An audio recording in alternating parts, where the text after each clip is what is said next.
बंदी छोड़ सतगुरु रामपाल जी परमेश्वर जी की जय हो।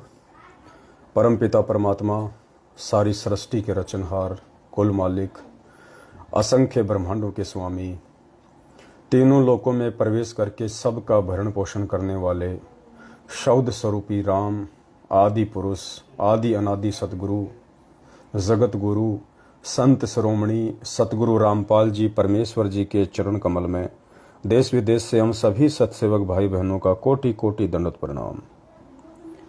और लाइव वीडियो देख रहे आप सभी भाई बहनों को दास की तरफ से प्यार भरा सत साहेब।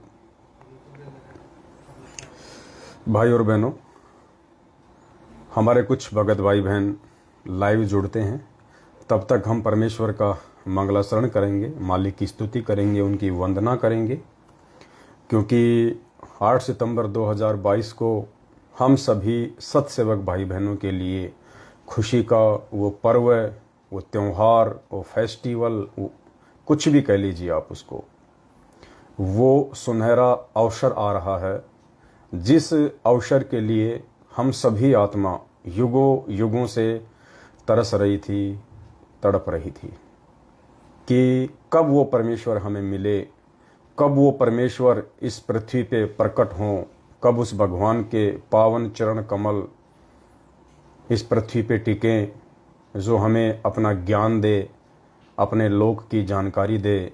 हम सोए हुए और अज्ञानता में भूले भटके हुए प्राणी जागें, हमारा वास्तविक पति कौन है, हमारा पिता कौन है, हमारा घर कहाँ है, इसकी जानकारी हमें कोई दे।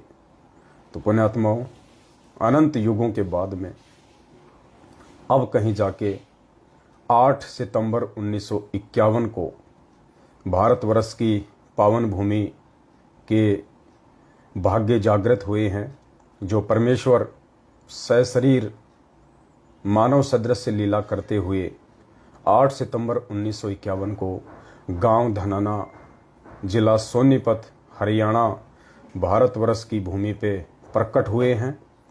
और उससे भी बढ़कर परम सौभाग्य यदि कहा जाए तो विश्व में सबसे ज़्यादा सौभाग्यशाली आत्माएं भारत देश की हैं, और भारत देश में सबसे ज़्यादा सौभाग्यशाली आत्माएं हरियाणा प्रांत की हैं, और उससे भी ज़्यादा सौभाग्यशाली आत्मा वो हैं जिनको सन 1994 से लेके आज वर्तमान तक सतगुरु रामपाल जी भगवान की शरण प्राप्त हुई है। और उनमें से भी परम सौभाग्यशाली आत्मा वो हैं जिनको साध संगति नसीब हुई है, जिनको साध संगति में आने का और परमेश्वर को समझने का मौका मिला है। और उनमें से भी वो चंद हीरे मोती लाल परमात्मा के परम सौभाग्यशाली हैं जिन्होंने अपनी हृदय से, अपनी अंतरात्मा से, अपने दिलो दिमाग से, अपने ज्ञान विवेक से, अपनी समझ और बूझ से सतगुरु रामपाल जी को परमेश्वर के रूप में प्रकट हुआ समझ के अपने हृदय में शब्द रूप में समा लिया है, बैठा लिया है। तो पुण्यात्माओं, इस स्टेज तक पहुंचना कोई बालकों का काम नहीं है। ये हम सभी आत्माओं के जन्म जन्मांतरों के सुदृढ़ भक्ति संस्कार और उससे भी कहीं ज़्यादा परमपिता परमेश्वर सतगुरु रामपाल जी भगवान का वो आशीर्वाद, जिसके चलते आज हम इस मुकाम पे हैं। और इस मुकाम से पुण्यात्माओं यदि हम नीचे गिरे अपनी अज्ञानतावश, अपनी नादानीवश, अपनी भूलवश, पुण्यात्माओं फिर वो परमात्मा अनंत युगों तक हमें वापस नहीं संभालने वाला है, क्योंकि आप और हम ही परमेश्वर के विशेष लाडले नहीं हैं।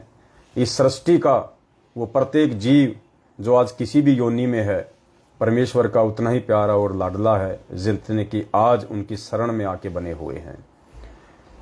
तो उनको भी परमात्मा ने मौका देना है, और हमें आज भगवान ने मौका दे दिया है, तो इस मौके को हमने चूकना नहीं है। तो आप सभी भाई बहनों को पता है, और जैसे जैसे भगत भाई बहन लाइव जुड़े, सभी से दास की हाथ जोड़ के विनती है, करबद्ध प्रार्थना है।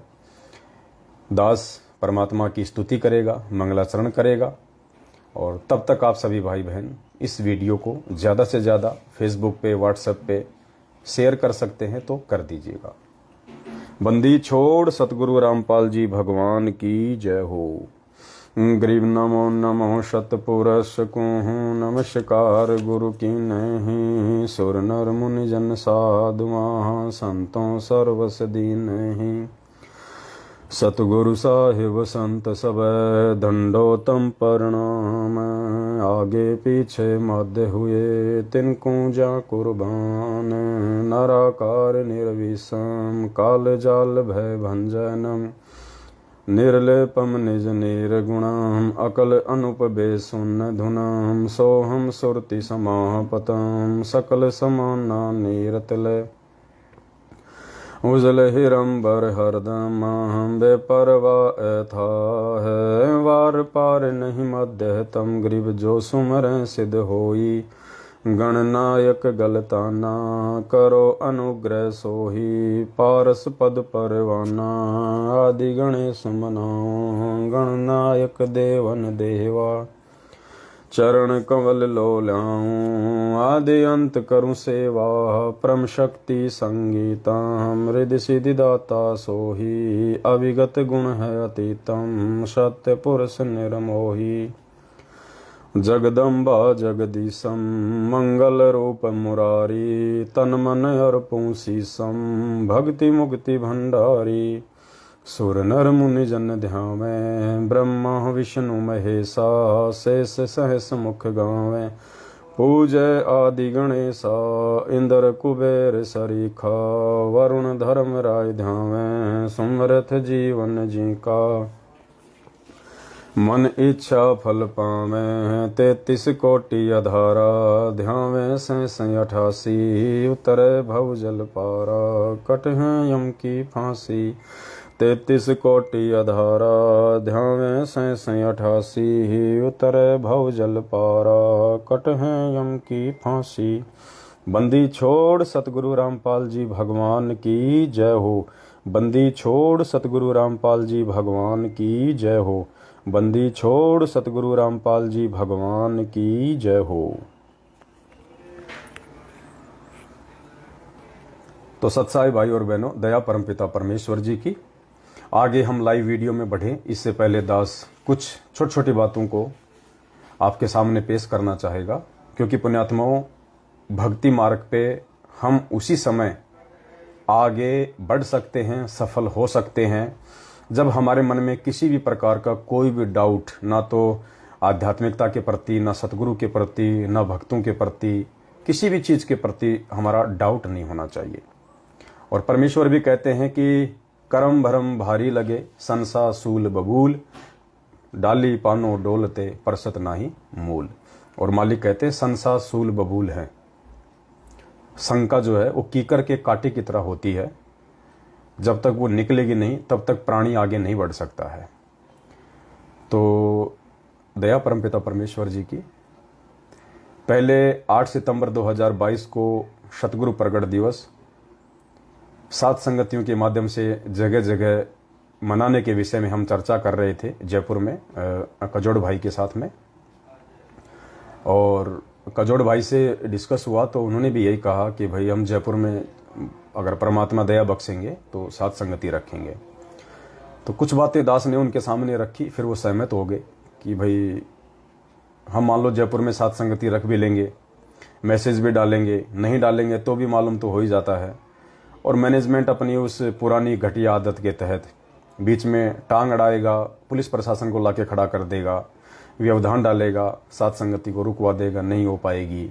तो इससे अच्छा है कि सभी भाई बहन अपने अपने घर पे ही परमात्मा को भोग लगाएं। इससे परमात्मा और ज़्यादा प्रसन्न भी होंगे और भक्तों का भी विश्वास बढ़ेगा।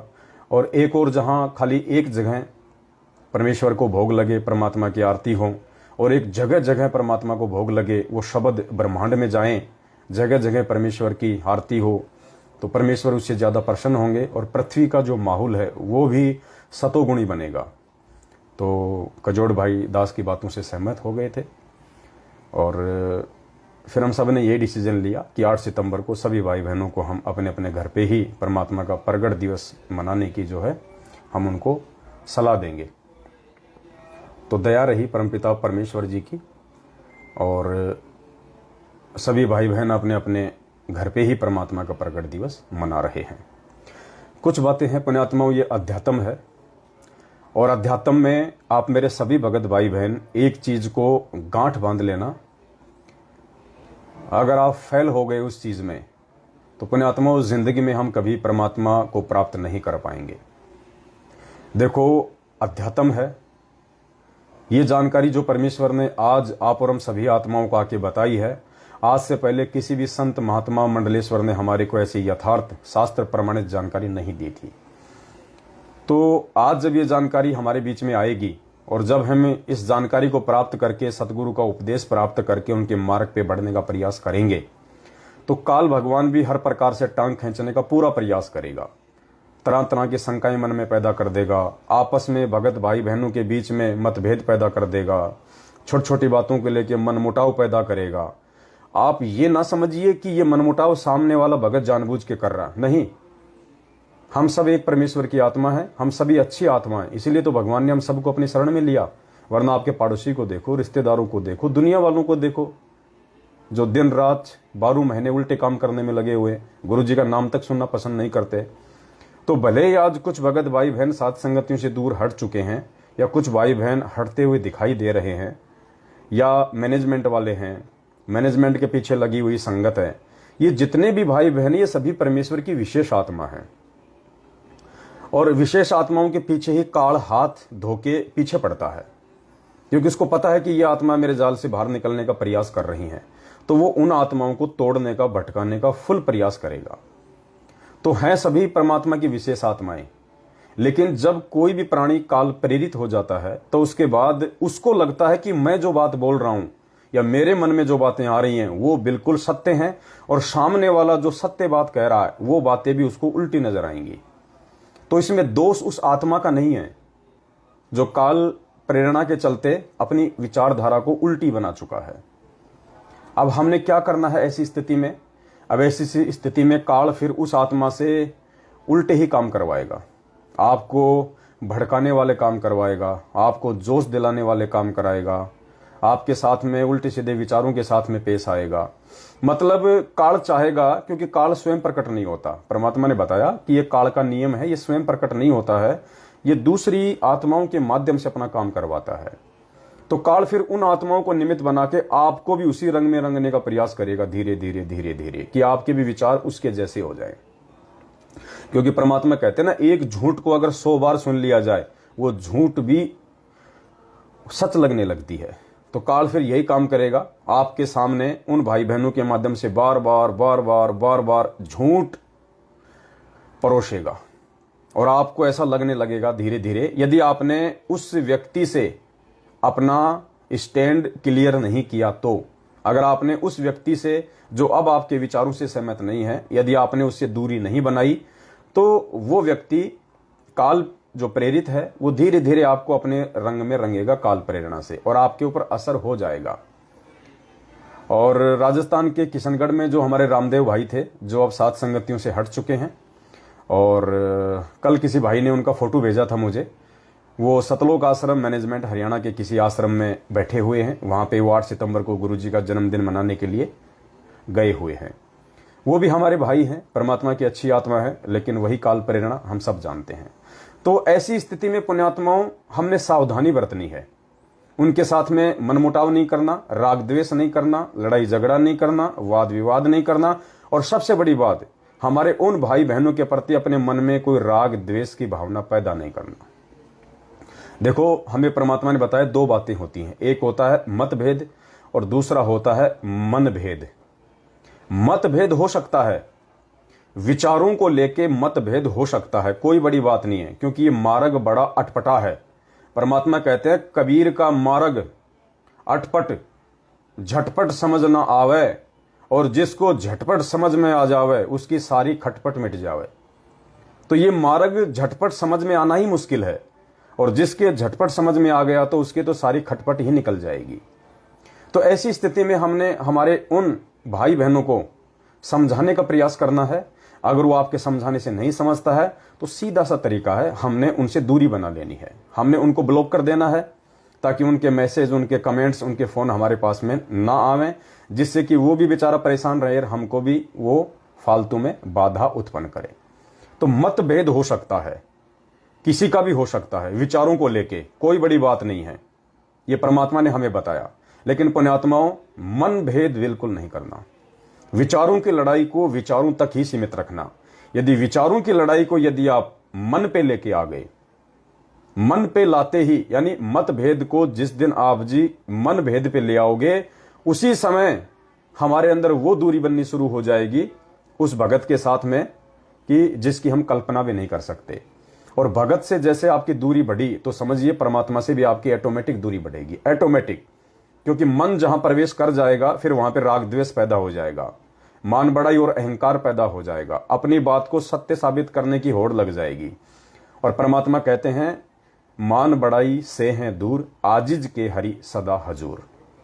और परमेश्वर कहते हैं, आधीनी के पास है पूर्ण ब्रह्म दयाल। आधीनी यानी जो भगत आधीनी के साथ, प्यार प्रेम के साथ सबको अपना भाई बहन समझते हुए जो भक्ति मार्ग पे आगे चलेगा। आप अपने विचार रखिए, आपको अधिकार है, आपको स्वतंत्रता है। भारत का संविधान भी हमें एक मौलिक अधिकार देता है विचारों की स्वतंत्रता को पेश करने का। और भक्ति मार्ग में तो कोई बाध्यता है ही नहीं। परमात्मा ने तो हमें सतलोक से ही स्वतंत्र रखा हुआ है।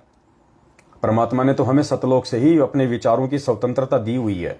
अगर परमेश्वर हमें स्वतंत्रता ना देते तो पुण्यात्माओं, हम काल भगवान के साथ इस गंदे लोक में नहीं आते। क्योंकि हमने अपनी इच्छा से, अपनी सहमति से, सतलोक से उस परमात्मा से दूरी बनाई है। और जब आत्मा अपनी इच्छा से, अपनी सहमति से परमात्मा से दूरी बना लेगी तो परमात्मा फिर उसको रोकता नहीं है। क्योंकि आत्मा पे परमात्मा ने कभी भी बाध्यता या बंदिश नहीं रखी है। और इसी स्वतंत्रता के नाजायज फायदा उठाने के चलते हम लोग सतलोक से नीचे गिरे। तो आज भी परमात्मा कोई बाध्यता, किसी भी प्रकार की जो कंडीशन आपके सामने नहीं रखेगा। परमेश्वर का सिर्फ एक ही काम है। परमात्मा ने हमें समझा दिया है कि बच्चों, मेरा काल भगवान के साथ में एक एग्रीमेंट हो रखा है, एक अनुबंध है। उस अनुबंध के तहत मैं केवल तुम्हें अपना मार्ग बताऊंगा, शिक्षा दूंगा, तुम्हें समझाऊंगा। बस उससे ज्यादा अगर तुम मेरी आंखों के सामने शराब पियोगे, मांस खाओगे, तो भी मैं तुम्हें कुछ नहीं कहूंगा। क्योंकि काल ने यही कहा था कि परमेश्वर, आप नीचे जाओगे, उन आत्माओं को अपना ज्ञान समझाओगे, लेकिन परमात्मा मेरी एक विनती है, आप उन आत्माओं के साथ में जबरदस्ती ना करना। आप केवल अपना ज्ञान समझाना, शिक्षा देना, उपदेश देना, सतलोक की जानकारी देना, लेकिन जबरदस्ती किसी को मत लेके जाना। जो आपके ज्ञान को स्वीकार करे, जो आपके विचारों से सहमत हो, जो आपके मार्ग में प्यार प्रेम और आधीनी के साथ आगे बढ़ना चाहे, उसी को आप अपने लोक ले जाना। बाकी आत्माओं को आप मेरे हवाले छोड़ देना। तो परमेश्वर ने कहा कि ठीक है भाई, जो आत्मा प्यार प्रेम आधीनी और कंधे से कंधा मिला के आपस में सहयोग करते हुए यदि आगे मेरे मार्ग में नहीं बढ़ेगी तो वो आत्मा अंदर से निर्मल नहीं हो पाएगी। और जो अंदर से निर्मल नहीं होगा वो मेरे सतलोक जाने के काबिल भी नहीं है। तो परमेश्वर की एक ये बाध्यता है पुण्यात्माओं, ये मजबूरी है परमेश्वर की। उस समर्थ परमात्मा की असमर्थता है ये। इसके चलते परमात्मा आज जबरदस्ती नहीं करेगा। आज उस जेल में बैठे हुए परमात्मा से सतलोक आश्रम मैनेजमेंट हरियाणा जो भी आदेश पारित करवाना चाहेगा, परमात्मा सहर्ष आदेश देगा। क्योंकि परमात्मा को पता है कि जो आदेश ये मेरे से पारित करवाना चाहता है, जो आदेश मेरे से लेना चाहते हैं प्रार्थना करके, मैं इनको मना नहीं करूंगा। क्योंकि मैंने तो मेरा आदेश बता दिया कि मेरे क्या नियम है, क्या मेरे उसूल हैं, कैसे तुम भक्ति मार्ग पे चलोगे, किन किन मर्यादाओं के साथ चलोगे, मेरे क्या विचार हैं, तुम कैसे रहोगे तो सफल होगे। और उसके बाद यदि कोई गुरुदेव के पास हिसार जेल में जाके कहेगा कि गुरुजी, हरियाणा में जितने भी जाट भाई हैं वो सारे के सारे सरकार के खिलाफ हैं, बीजेपी के खिलाफ है गुरुजी, और बीजेपी के खिलाफ उन्होंने बहुत बड़ा मोर्चा खोल रखा है गुरुजी, ऐसे में यदि आप हमें आदेश दे दो उन जाट भाइयों का साथ देने का, तो गुरुजी आप भी जाट, हम भी जाट और वो भी जाट, गुरुजी जब मिल बैठेंगे तीनों तो खूब जमेगा रंग। और गुरुजी हमारा तो टहल का मच जाएगा, लोगों की सहानुभूति, लोगों की संवेदना आपके प्रति हो जाएगी गुरुजी, लोग आपके ज्ञान को समझेंगे। तो परमेश्वर क्या करेगा, मालिक देख लेगा, रे गधो, मुझे अपने मार्ग पे लगाने के लिए ये घटिया तरीके अपनाने की जरूरत है। ये बात उनको नहीं कहेगा परमात्मा, अपने मन में सोचेगा और उनको कह देगा कि ठीक है भाई, अरे बहुत अच्छी बात है, अरे तुम बाहर हो, तुम्हें पता है बाहर के माहौल का, भाई मैं तो जेल में बैठा हूं, मुझे क्या पता बाहर क्या ड्रामा चल रहा है। अगर ऐसी बात है बच्चों तो खुल के काम करो, कोई दिक्कत नहीं, मेरा आशीर्वाद है। ये उस एग्रीमेंट के तहत कहेगा परमात्मा जो काल भगवान के साथ 21वें ब्रह्मांड पे किया था तपस्या पे। क्योंकि मालिक को पता है अगर ये इतना बुद्धिमानी होता, इतना ही विवेकी होता, समझदार होता, तो मेरे सामने इस तरह की बात ही ना करता। और ये मेरे सामने इस तरह की बातें कह रहा है, ये कर रहा है, इसका मतलब मैं इसको मना कर दूंगा तो भी ये अपनी मनमानी काल प्रेरणा से पूरी करेगा। तो परमेश्वर फिर उस आत्मा को रोकता नहीं, उस आत्मा को टोकता नहीं। और यही कारण था 2008 से सतलोक आश्रम बरवाला में डीवीडी से नाम दीक्षा देना शुरू करना। डीवीडी तो परमात्मा ने 2005 में ही बना दी थी। उसके बाद तो 2006 का करोथा कांड हो गया था। 2 साल गुरुजी जेल में रहे थे। क्या उन 2 सालों में कोई नामदान केंद्र नहीं खुल सकता था? क्या उन 2 सालों में किसी भगत का नाम ही खंड नहीं हुआ? कम से कम शुद्धिकरण की तो व्यवस्था परमात्मा रख देते, लेकिन वो भी नहीं करी परमात्मा ने 2 साल में, 2006 2008 तक। क्यों? क्योंकि परमात्मा ने पहले बोल दिया था कि डीवीडी से नाम दीक्षा मेरे सतलोक जाने के बाद दी जाएगी। जब तक मैं हूं तब तक मैं स्वयं नाम दूंगा। लेकिन इन लोगों ने फिर परमात्मा को मानुष समझा और इन्होंने कहा, मैनेजमेंट वालों ने, कि गुरुजी आप क्या क्या काम करोगे? आप सत्संग करोगे, आशीर्वाद दोगे, शास्त्रों को पढ़ोगे, थोड़ा बहुत आपको आराम भी चाहिए, आपको इतना बुढ़ापा आ गया है, आपकी उम्र देखिए, आप बीमार हो जाओगे। क्योंकि मानुष मानते हैं गुरुजी को, और गुरु को जो मानुष मानेगा वो तो वैसी बात करेगा। तो परमेश्वर ने उनको कह दिया, क्योंकि परमात्मा ने उनकी परीक्षा भी लेनी थी, तो परमेश्वर ने कह दिया कि ठीक है भाई, बहुत अच्छी बात है बच्चों, ये बात तुमने मुझे पहले क्यों नहीं बताई? अरे बहुत अच्छी बात है, शुरू करो। और इन्होंने वो डीवीडी से नाम दीक्षा देने की प्रक्रिया 2009 में गुरु को मानुष मान के पूरी कर दी। तो पुण्यात्माओं, इस प्रकार से हमने इन चीजों को समझना है, अध्यात्म को समझना है। अब बहुत सारे भगत भाई बहन कह देते हैं कि भाई ये संगत में इतना चल रहा है सत्सेवकों का मैनेजमेंट का, सत्सेवकों का मैनेजमेंट का, क्योंकि खाली 2 ही ग्रुप है संगत में, तीसरा तो कोई ग्रुप है ही नहीं। वो तो छोटे मोटे, जैसे कहते हैं ना कि पेशाब करने के बाद में टपके गिरते हैं, वो तो वो टपके हैं। जैसे रामचंद्र जी हैं, संजय हो गया, एक आधे और हो गए कोई, उनके तो कोई वैल्यू नहीं है कोई किसी भी प्रकार की। केवल 2 ही मेन ग्रुप है संगत में, सत्सेवक और मैनेजमेंट। अब बहुत सारे भाई बहन कह देते हैं कि भाई गुरुजी सीधा सीधा क्यों नहीं कह देते कि वो सही वो गलत? तो पुण्यात्माओं, परमात्मा ऐसा नहीं करेगा उस एग्रीमेंट के अकॉर्डिंग।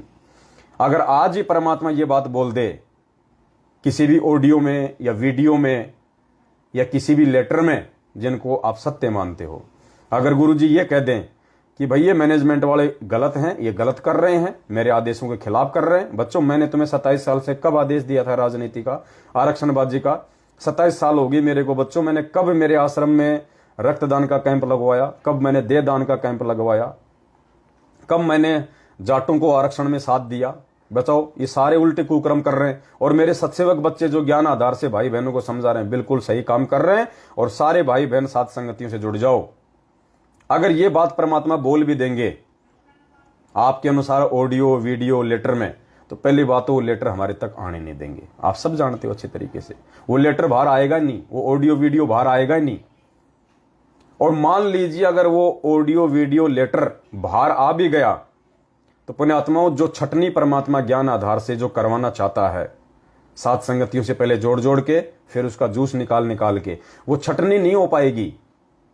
क्योंकि ये आदेश आने के बाद में हर व्यक्ति जो आगे चल के काल प्रेरित होना है, जिसको परमात्मा ने अपने मिशन से बाहर करना है, जो सतलोक जाने के काबिल नहीं है, जो अभी भगत नहीं बना है, वो भी साध संगतियों से ही चिपके रहेंगे। ये सोच के कि गुरु जी का आदेश आ गया भाई, साध संगति से हट गए तो फिर मामला खराब हो जाएगा। तो ये सोच के वो लोग साध संगति से जुड़े भी रहेंगे और उल्टे सीधे सारे कुकर्म और बकवाद भी करते रहेंगे और नाम धराएंगे सत्सेवक। जो हालत आज मैनेजमेंट की हो रही है इन ऑडियो वीडियो को देख के कि गुरुजी का आशीर्वाद तो मैनेजमेंट के साथ में है, गुरुजी कह रहे हैं मैनेजमेंट मेरा बनाया हुआ है। तो आज इस मैनेजमेंट में जितने कुकर्म हो रहे हैं वो कौन कर रहा है? उन्हीं के पीछे लगे हुए लोग। जितने भी कुकर्म है वो कौन कर रहा है? मैनेजमेंट वाले। फिर अकाल मौत कौन मर रहे हैं? मैनेजमेंट वाले। सबके घरों में लड़ाई झगड़े आपत्तियां दुख संकट तकलीफ किसके घरों में? मैनेजमेंट वालों के घरों में। क्यों? क्योंकि उन्होंने उन ऑडियो वीडियो को सत्य मान लिया, गुरुजी के वचन पे नहीं चले और मैनेजमेंट से वो जुड़े भी हुए हैं, साथ में सारे काम भी उल्टे कर रहे हैं, मर्यादा रख नहीं रहे हो, सारी रिश्तेदारियां निभा रहे हैं, सारी परंपराएं निभा रहे हैं, कुपात्रों को ज्योति पाठ और दान का पैसा दे रहे हैं। राजनीति का सीजन आ जा तो राजनीति कर लेते हैं, आरक्षणबाजी का सीजन आ जा तो आरक्षणबाजी में शामिल हो जाते हैं। तो ये सब कुकर्म करने के चलते और साथ में मैनेजमेंट से जुड़े रहने के चलते आज उनको कोई सुख नहीं है। हर प्रकार से वो परमात्मा से दूर हैं। तो भगवान ने तो साध संगतियों को अपने मिशन के लिए चुना है, और साध संगति से ही परमात्मा नेक आत्माओं की छटनी करेगा। तो इसलिए पुण्यात्माओं परमात्मा स्पष्ट रूप से नहीं कहेंगे, वरना छटनी नहीं हो पाएगी, पहचान नहीं हो पाएगी। मालिक को तो पता है, मालिक को तो पहचान है कि कौन सही है कौन गलत है, आगे तक कौन रुकेगा कौन बचेगा, कौन लंबी रेस का घोड़ा है। मालिक को तो पता है, क्योंकि परमेश्वर ही है जिसने हम सबकी वो टिकट बनाई है। ये परमेश्वर ही है जिसने हमारी वो टिकट अलॉट की है। और मालिक को पता है कि ये साध संगति जो है एक ट्रेन है, और किस आत्मा की टिकट कहां तक की है। तो मालिक को तो पता है कि जैसे जैसे जिसका स्टेशन आता चला जाएगा वो वहां पे नीचे उतरता चला जाएगा। तो परमेश्वर को तो मालूम है इन सब बातों का। इसलिए परमात्मा पुण्यात्माओं बहुत सूझबूझ और सोच समझ के साथ में, क्योंकि वो परमेश्वर है, वो अपने काम में किसी भी प्रकार की माइनस रत्ती भर भी त्रुटि नहीं करता है। इसलिए परमात्मा ने ये स्पष्ट रूप से नहीं बोलना होता है। एक तो काल के एग्रीमेंट के अनुसार, दूसरा परमात्मा ने जो छटनी करनी होती है आत्माओं की, उस आधार से। ना परमात्मा आने के बाद में गलत मैनेजमेंट को बताएगा, ना आने के बाद में सही सत्सेवकों को बताएगा। ना परमात्मा आने के बाद में गलत सत्सेवकों को बताएगा, ना सही मैनेजमेंट को बताएगा। ये निर्णय सिर्फ आप और हमने ही करना पड़ेगा, उनके बाहर आने से पहले पहले। परमात्मा अपने ऊपर नहीं लेता कोई भी बात, लेकिन उनका विधान बना रखा मालिक ने, विधान के अनुसार सारे काम करता है कि राम किसी को मारे नहीं, और मारे तो हत्यारा राम। यानी गुरुजी किसी को गलत बताएंगे नहीं, अगर गलत बताया तो गुरुजी गलत। राम किसी को मारे नहीं, मारे तो हत्यारा राम। अपने आप ही मर जाएंगे, अपने आप ही छट जाएंगे, कर कर खोटे काम। तो परमेश्वर किसी का भी लेखा जोखा, किसी की बही खाता लेके आश्रम में नहीं बैठेगा कि इस तरफ मैनेजमेंट बैठ जाओ, इस तरफ सत्सेवक बैठ जाओ, कौन सही है कौन गलत है। अगर परमात्मा ने ऐसे ही बही खाता लेके दोनों पार्टियों को सामने बैठा के अगर छटनी करनी होती, पुण्यात्माओं 27 साल से भगवान ने रातों को 2-2 बजे तक जाके सत्संग करने की जरूरत नहीं थी। फिर ये सत्संग क्या करेंगे? छटनी कौन करेगा? सत्संग करेंगे, गुरुजी के विचार करेंगे, गुरुजी के वचन करेंगे। फिर उन विचारों से प्रभावित उस भगत के लक्षण, भगत के गुण, भगत के विचार, भगत की आधीनी, भगत का प्रेम, भगत की बुद्धि, भगत का विवेक, ये करेगा। तो इस बहम में कोई भाई बहन ना रहे। तो मेरा सभी भाई बहनों से विनती है, प्रार्थना है, विचारों तक ही अपनी लड़ाई को सीमित रखेंगे तो आप भक्ति मार्ग पे आप टिके रहेंगे। और विचार हो सकता है आगे चल के आपको समझ में आ जाए, हो सकता है हम गलत हैं, हो सकता है आप गलत हो। तो विचारों की लड़ाई को विचारों तक सीमित रखो, और विचारों की लड़ाई पे ये विचार करो कि हम जो कर रहे हैं वो सही है या सामने वाला जो कर रहा है वो सही है। और मान बढ़ाई का मार्ग नहीं है। यदि हम गलत हैं तो हम हाथ जोड़ लेंगे, आप गलत हो आप हाथ जोड़ लो मैनेजमेंट वालों। लेकिन इस लड़ाई को मन भेद पे मत लाना, मत भेद तक सीमित रखना। लेकिन मैनेजमेंट ने लड़ाई को मन भेद पे लाके खड़ा कर दिया, और मन भेद पे लाने के चलते काल इनके अंदर इतना समाहित हो गया, इन्होंने हमारे ऊपर लठ बरसाने में भी कोई कसर नहीं छोड़ी, जान से मारने में भी कोई कसर नहीं छोड़ी। ये सबूत है कि सतलोक आश्रम मैनेजमेंट हरियाणा पूर्णतया मन भेदी है, पूर्णतया काल प्रेरित है। लेकिन जो साथ संगत से हमारे भाई बहन जो अपने विचारों को थोड़ा साइड में लेके जा रहे हैं, जो हमारे से इत्तेफाक नहीं रखते हैं, तो उन मेरे सभी भाई बहनों से मेरी विनती है, मेरी प्रार्थना है, आप थोड़ा सा विचार कीजिए। हम सब एक ही परमात्मा के बच्चे हैं, अंत में मिलना सबको एक ही जगह पे है। तो इतनी अपने मन में जगह जरूर रखना कि कल को आपस में मिलें तो सच्चाई बोलने के लायक रहें, सच्चाई बोलने के हम काबिल रहें।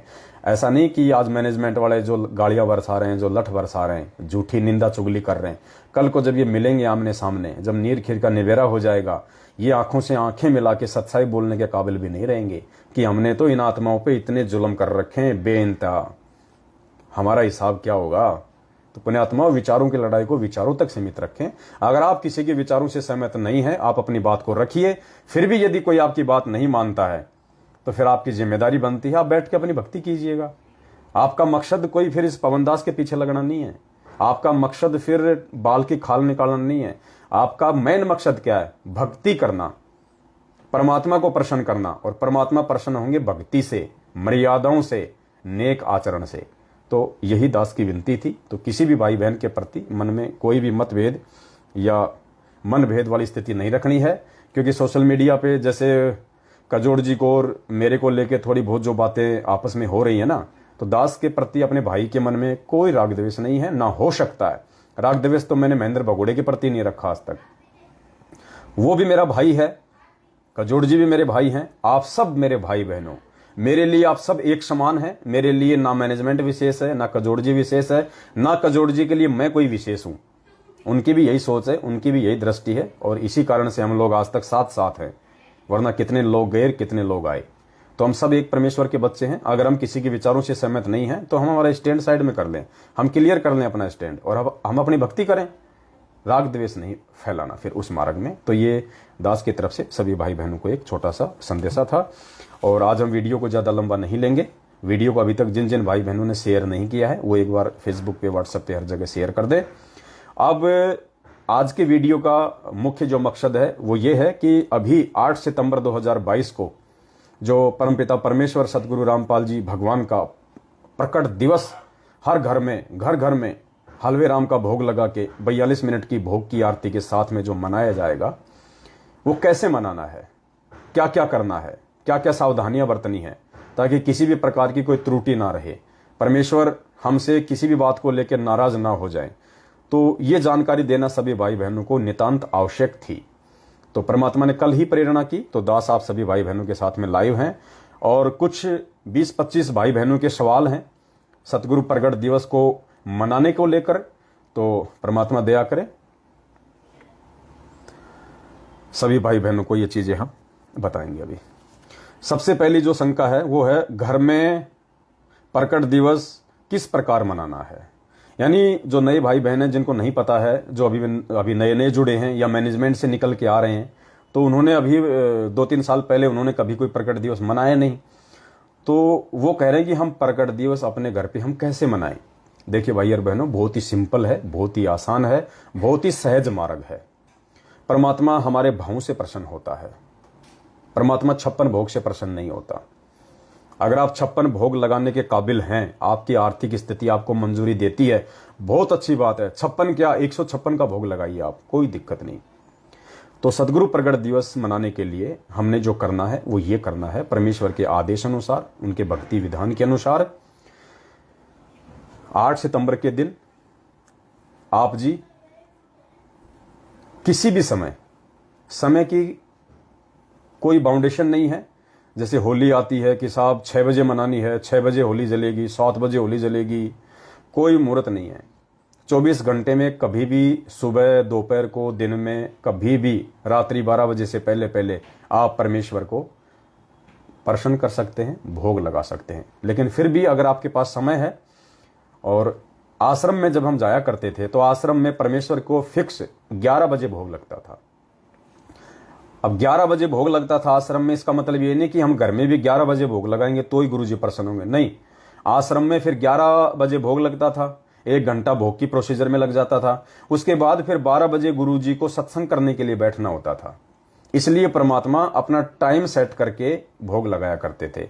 आप सुबह 5 बजे भी लगा सकते हैं, रात के 12 बजे के बाद आप 1 बजे भी लगा सकते हैं 8 सितंबर को, रात के 2 बजे भी लगा सकते हैं, 3 बजे भी लगा सकते हैं, सुबह 6 बजे भी लगा सकते हैं, दिन के 12 बजे भी लगा सकते हैं, दोपहर के 2 बजे भी लगा सकते हैं, शाम को 6 बजे भी लगा सकते हैं, रात्रि 8 बजे भी लगा सकते हैं, रात को 12 बजे से पहले पहले 8 सितंबर को आप कभी भी गुरुजी को भोग लगा सकते हैं। समय की कोई बाउंडेशन नहीं है। थोड़ा सा हलवाराम बना लीजिए, जितने आपके घर में मेंबर हैं। मान लीजिए आपके घर में 5 मेंबर हैं, 10 मेंबर हैं, 2 मेंबर हैं, हलवाराम केवल परमेश्वर को भोग लगाने के लिए लगाइए। कितना, जितना एक प्रसाद के रूप में आता है, 1 चम्मच या 2 चम्मच, इतना सा। या जैसे आश्रम में हमारे को इतना मिलता था कि हमारी जो हथेली थी ना, इसमें आ जाता था, और आसानी से हमारी आत्मा जो है वो तृप्त हो जाती थी। तो आप जी इतना सा हलवाराम परमेश्वर को भोग लगने के बाद जो ग्रहण करना है, उस हिसाब से आप जी 2-2 चम्मच या 3-3 चम्मच, जैसा भी आपकी इच्छा हो, उस हिसाब से पर मेंबर आप जी अपने घर पे हलवाराम बनाइए। हलवाराम केवल देसी घी का ही बनेगा। देसी घी भी केवल गाय का या भैंस का। अब दूध तो जैसे ऊंट भी देता है, ऊंटनी, दूध तो ऊंटनी भी देती है, दूध तो भेड़ बकरियां भी देती हैं, और उनका दूध निकाल के घी बना के भोग नहीं लगाना। केवल गाय और भैंस का ही विधान है। वैसे तो विधान तो मेन गाय का है, क्योंकि गाय को जो है मतलब सुरधेनु कहा जाता है। मैन विधान तो परमात्मा को भोग लगाने का केवल गाय का है, लेकिन आज गाय रही नहीं। काल भगवान को पता था कि धरती पे परमात्मा आएगा, उस जानवर को या तो वो मरवा दे रहा ज्यादा से ज्यादा, या उस जानवर की उसने ऐसी दुर्गति करवा दी, लोग अपने घर पे उसको रखना पसंद नहीं करते कि गाय थोड़ा सा दूध देती है, थोड़ा सा घी निकलता है, खाती पूरा है। तो इस चक्कर में लोगों ने गाय को रखना ही बंद कर दिया। वरना पुण्यात्माओं, गाय पूरे विश्व का एकमात्र ऐसा प्राणी है, 84 लाख योनियों में। इंसान भी नहीं है, इंसान तो केवल भक्ति करके अपना मोक्ष करवा सकता है। हम भी 84 लाख योनियों में है, कोई बाहर नहीं है, लेकिन इन सभी 84 लाख योनियों में इंक्लूड इंसान, गाय ही एकमात्र ऐसा जानवर है, ऐसा प्राणी है जो ऑक्सीजन लेता है और ऑक्सीजन ही छोड़ता है। गाय ऑक्सीजन ही लेती है और ऑक्सीजन ही छोड़ती है। गाय कभी भी कार्बन डाइऑक्साइड गैस नहीं छोड़ती, वो ऑक्सीजन ही लेती है और ऑक्सीजन ही छोड़ती है। ये पूरे विश्व में, पूरी सृष्टि में 84 लाख योनियों में गाय ही एकमात्र ऐसा जानवर है। इसीलिए तो गाय का जो पेशाब है वो भी औषधि के रूप में काम लिया जाता है। गाय के गोबर से अगर खाना बनाया जाए तो पुण्यात्मा उससे जो है कार्बन डाइऑक्साइड गैस इतनी नहीं बनती है। इसलिए गाय को जो है मतलब माता का दर्जा दिया गया है, माता का, सुरधेनु। वरना भैंस को नहीं दिया माता का दर्जा, शेर को नहीं दिया बाप का दर्जा, माता का दर्जा गाय को दिया गया है, क्योंकि गाय एकमात्र विश्व में ऐसा प्राणी है। तो अब गायों की अधिकता रही नहीं, तो परमेश्वर ने एक ऑप्शन दे दिया भैंस, क्योंकि भैंस को भी इंसान अपने घर पे पालता है, अच्छा खाना खिलाता है। भैंस भी एक शाकाहारी है, इसलिए परमात्मा ने दूसरा नंबर रखा भैंस का। तो घी केवल गाय और भैंस का होना चाहिए। अब ये जरूरी नहीं कि साहब गाय और भैंस वाला घी लेके आए जो गांव में निकलता है, क्योंकि हर आदमी दूध बेचता है, सबको आजकल अपने स्वार्थ की पड़ी है। तो अब क्या हो गया, बड़ी बड़ी जो डेयरी कंपनी है उन्होंने घी बनाना शुरू कर दिया, 1-1 लीटर का, 2-2 लीटर में, और 1 लीटर का रेट रख दिया 500 रुपये, 600 रुपये, 700 रुपये। तो किसी भी डेयरी पे यदि आपने घी लेके आना है तो आपने देसी घी का नाम लेके लाना है कि भाई साहब मुझे देसी घी चाहिए 1 लीटर। तो जो देसी घी होगा वो कम से कम 500 रुपये लीटर से कम नहीं देगा, उससे ऊपर ही आएगा, 700, 800, 900। तो 500 रुपये के आसपास जो घी आपको डेयरी पे मिले उसको बोल देना भाई साहब डालडा नहीं चाहिए मेरे को, दूसरा किसी प्रकार का घी नहीं चाहिए, गाय या भैंस का घी चाहिए मेरे को। तो वो आपको किसी भी डेयरी पे मिल जाएगा। अगर आपके पास में गाय या भैंस का जो शुद्ध घी आता है जो गाँव में मिलता है, अगर वो उपलब्ध नहीं है तो आप जी डेयरी से गाय या भैंस का देसी घी नाम करके 1 लीटर 2 लीटर लेके आ सकते हैं। उसमें आप अपनी ज्योत भी जलाइए और उसमें आप परमेश्वर को हलवा राम बना के, और 8 सितंबर के दिन हलवा राम आपने बनाया, आपने अपनी रसोई में हलवा राम बना के और आपने एक थाली में रख दिया, एक थाली ली, उस थाली में आपने कटोरी ले ली, कटोरी में आपने हलवा राम रख दिया, साथ में आपने एक जलराम का एक गिलास ले लिया, जलराम का वो गिलास रख दिया, और उस कटोरी को, जलराम को थाली समेत आपने किसी भी साफ कपड़े से उसको ढक के रख देना है। कपड़ा चाहे लाल हो, पीला हो, हरा हो, सतरंगी हो, कोई महत्व नहीं रखता, कपड़ा साफ सुथरा होना चाहिए। उस कपड़े से आपने रसोई में थाली को, हलवेराम को, जलराम को ढक देना है। और यदि आप नए बर्तनों में हलवाराम बनाएं तो बहुत अच्छी बात है। अगर अभी तक आप केवल हलवाराम बनाने के लिए स्पेशल बर्तन नहीं लेके आए हैं, एक तो जैसे हम लोग कढ़ाई में सब्जी बनाते हैं, थाली में खाते हैं, उसी चम्मच से खाते हैं, और एक होता है कि परमात्मा का हलवाराम बनाने के लिए स्पेशल छोटी सी कढ़ाई ले आओ, एक थाल ले आओ, एक चम्मच ले आओ, एक कटोरी, एक गिलास स्पेशल ले आओ। उनमें केवल उसी कढ़ाई में गुरुजी को हमने हलवाराम बनाना है और उन्हीं बर्तनों में रख के हमने भोग लगाना है। और जब भोग की आरती समाप्त हो जाए उसके बाद हमने वो हलवाराम, वो जलराम किसी दूसरे पात्र में निकाल के फिर हमने दूसरों को डालना है, और उन पात्रों को धो के वापस अन्य बर्तनों से दूर रखें, स्पेशल रखें परमात्मा के। अगर किसी भाई बहन की ऐसी क्षमता नहीं है, आर्थिक स्थिति कमजोर है, तो जो बर्तन आप अपने घर में काम लेते हैं उनको अच्छे से साफ करके फिर आप परमात्मा का हलवाराम बनाएं, फिर आप परमात्मा को भोग लगाएं। उसके बाद रसोई में आप खड़े हैं, आपके जितने भी मेंबर हैं परिवार के, जो उपदेशी हैं या अनुपदेशी हैं, अनुपदेशी भी भोग की आरती में शामिल हो सकता है, उपदेशी को तो भोग लगाना ही लगाना है। सभी भाई बहन, अगर आप पढ़े लिखे हैं तो बहुत अच्छी बात है, आपके पास में भक्ति बोध होगी, सभी भाई बहनों के पास में। भक्ति बोध में भोग लगाने की विधि लिखी हुई है। संध्या आरती के बाद में अंदेव की आरती है। अंदेव की आरती के बाद में लिखा है भोग लगाने की विधि, मोकू कहां ढूंढे रे बंदे मैं तो तेरे पास में। और लास्ट में जब हम जाएंगे तो वहां एक शब्द आएगा लास्ट में, आज लग्या साहिब को भोग दीन के टुकड़े पाने का। वहां तक भोग की आरती है कंप्लीट। मैनेजमेंट वालों ने जो भक्तिबोध पुस्तक छपवा रखी है उसमें भोग की आरती बीच बीच में नहीं है। हम सत्सेवकों ने जो भोग की ये जो भक्तिबोध जो छपवाई है इसमें लगातार हमने, जैसे परमात्मा वीडियो में बोलते हैं जो भोग की आरती है जैसे जैसे बोलनी उसी हिसाब से हमने पूरी भोग की आरती को अच्छे से छपवा रखा है। आपको पेज वगैरह चेंज करने की जरूरत नहीं है, आप लगातार भोग की आरती भक्तिबोध से कर सकते हैं। तो जो भाई बहन जो पढ़े लिखे हैं उन्होंने भक्तिबोध हाथ में लेके भोग की आरती करनी है पूरी। सबसे पहले आप अपनी रसोई में परमात्मा का भोग तैयार कर लेंगे, कपड़े से ढक देंगे। सबसे पहले सभी भाई बहन वहां पे खड़े होकर मंगलाचरण करेंगे। मंगलाचरण के बाद में जो एक शब्द है, आया है बंजारा केशव आया है, उस शब्द को गाते हुए भोग प्रसाद को वहां से उठा के धीरे धीरे जहां आपने परमात्मा का दरबार लगा रखा है वहां पे लाके आपने परमात्मा के दरबार के सामने भोग प्रसाद को रख देना है।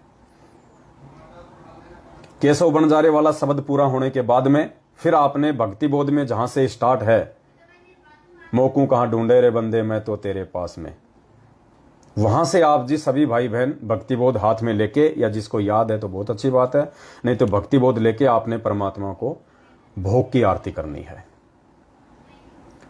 और जो भाई बहन जो खड़े होने में सक्षम नहीं है, मान लीजिए कोई भाई बहन कोई बीमार है, कोई ज्यादा कोई बुजुर्ग है, कोई माता बहनें जो हैं वो गर्भ से हैं, पेट में बच्चा है, तो ऐसी माता बहनें खड़ी रहना चाहें तो उनकी इच्छा, जब तक वो खड़ी रह सके खड़ी रहिए, वरना वो नीचे बैठ के आरती कर लें।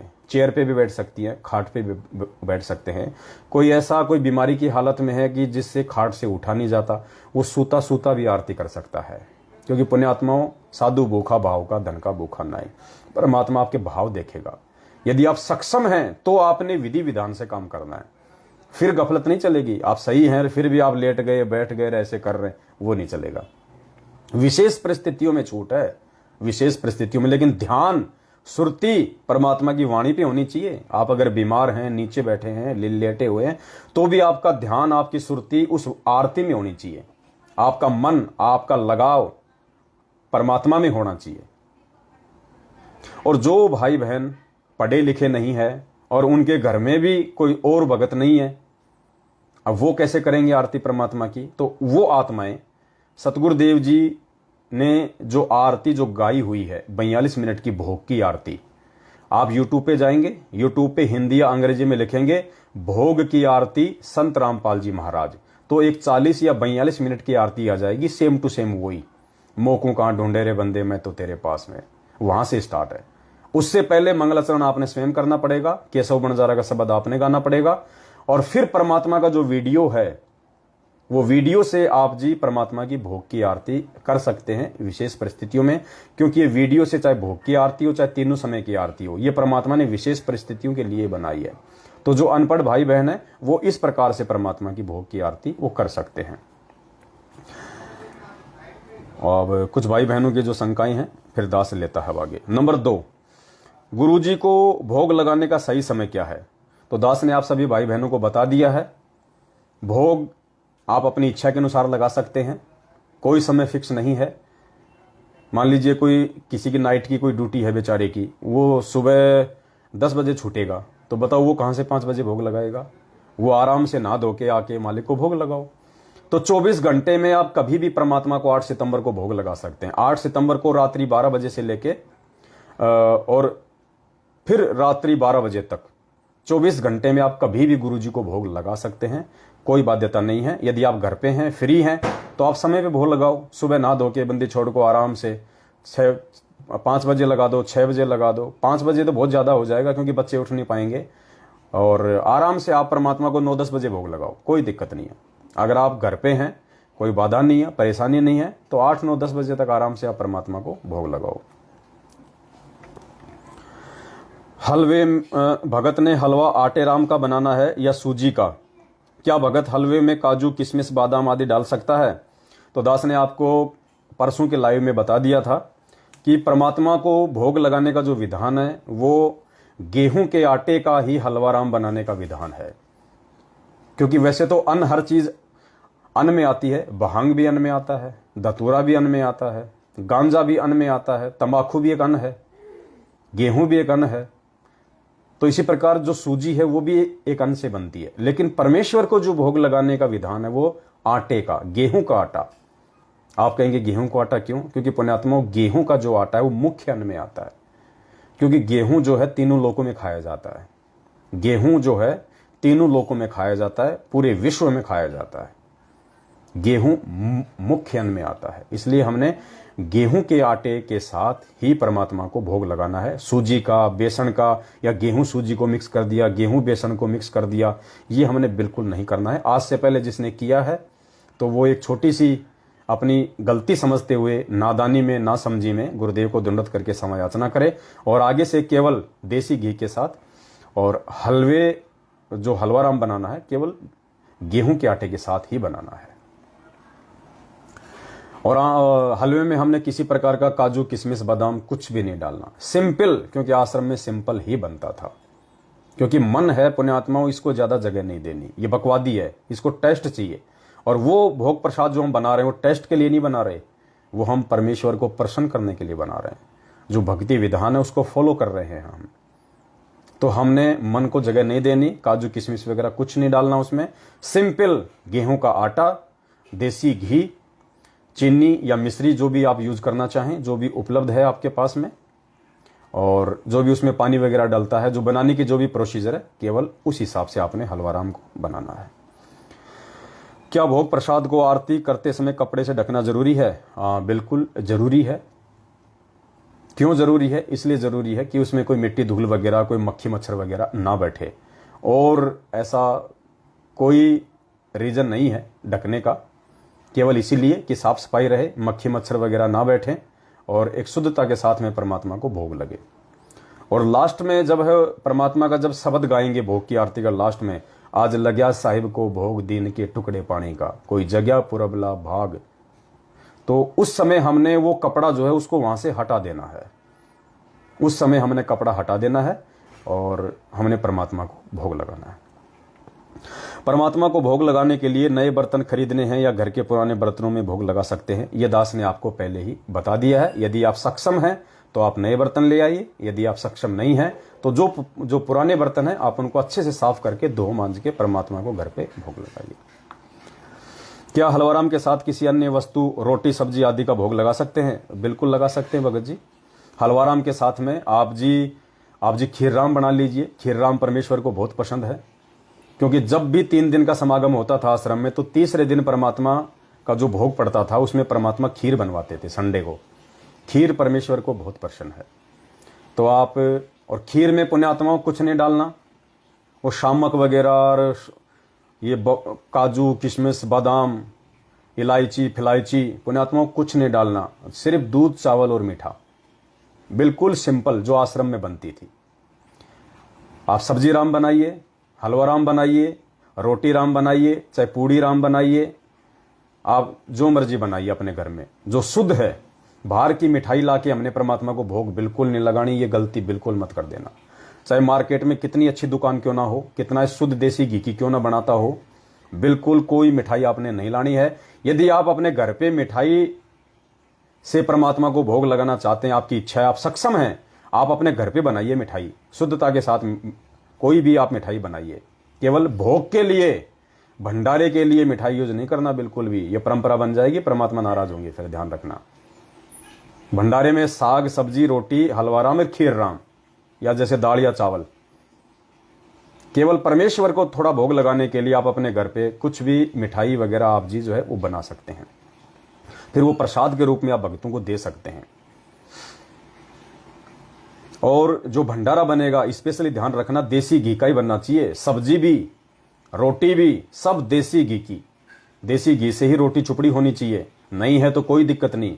सब्जी बना रहे हो तो तेल में सब्जी बनाई हुई, रिफाइंड में सब्जी बनाई हुई, डालडा में सब्जी बनाई हुई, ये पुण्यात्माओं परमात्मा को भोग नहीं लगेगा।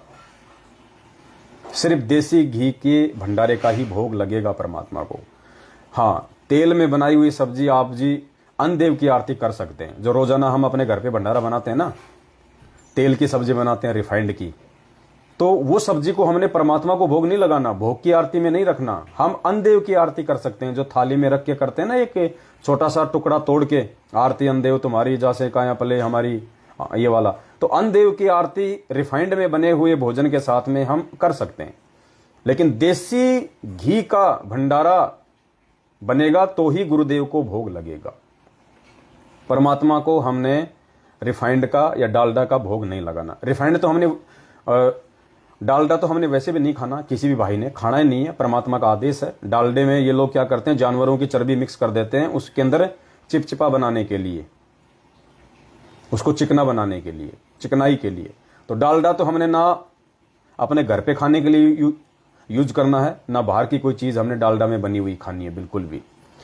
तो आप अगर हलवे राम के साथ में भंडारे का भी भोग लगाना चाहते हैं तो बहुत अच्छी बात है। भंडारा बनाओ परमात्मा का, बढ़िया भंडारा बनाओ, शुद्ध विचारों के साथ, शुद्ध खाने के साथ, शुद्ध सामग्री के साथ, देसी घी का।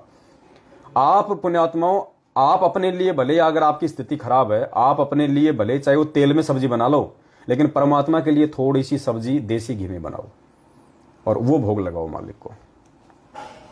भोग लगाने के बाद भोग प्रसाद को भंडारे के साथ मिक्स कर सकते हैं या अलग से भक्तों को देना है।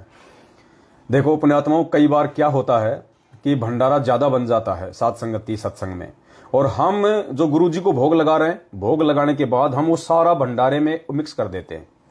और भंडारा यदि बच गया तो फिर हम क्या करेंगे, उसको क्या करेंगे बताओ? क्या ऑप्शन आपके पास में?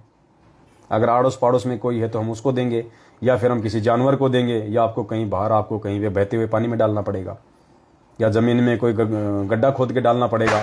वैसे भंडारा आप जी फेंक नहीं सकते।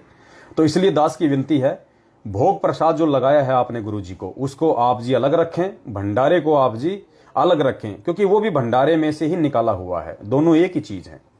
लेकिन स्पेशली जो गुरु जी को भोग लग जाता है उसको आप जी भंडारे में बिल्कुल भी मिक्स ना करें, और जो भोग आपने गुरु जी को लगाया है उसको आपस में मिक्स कर लें।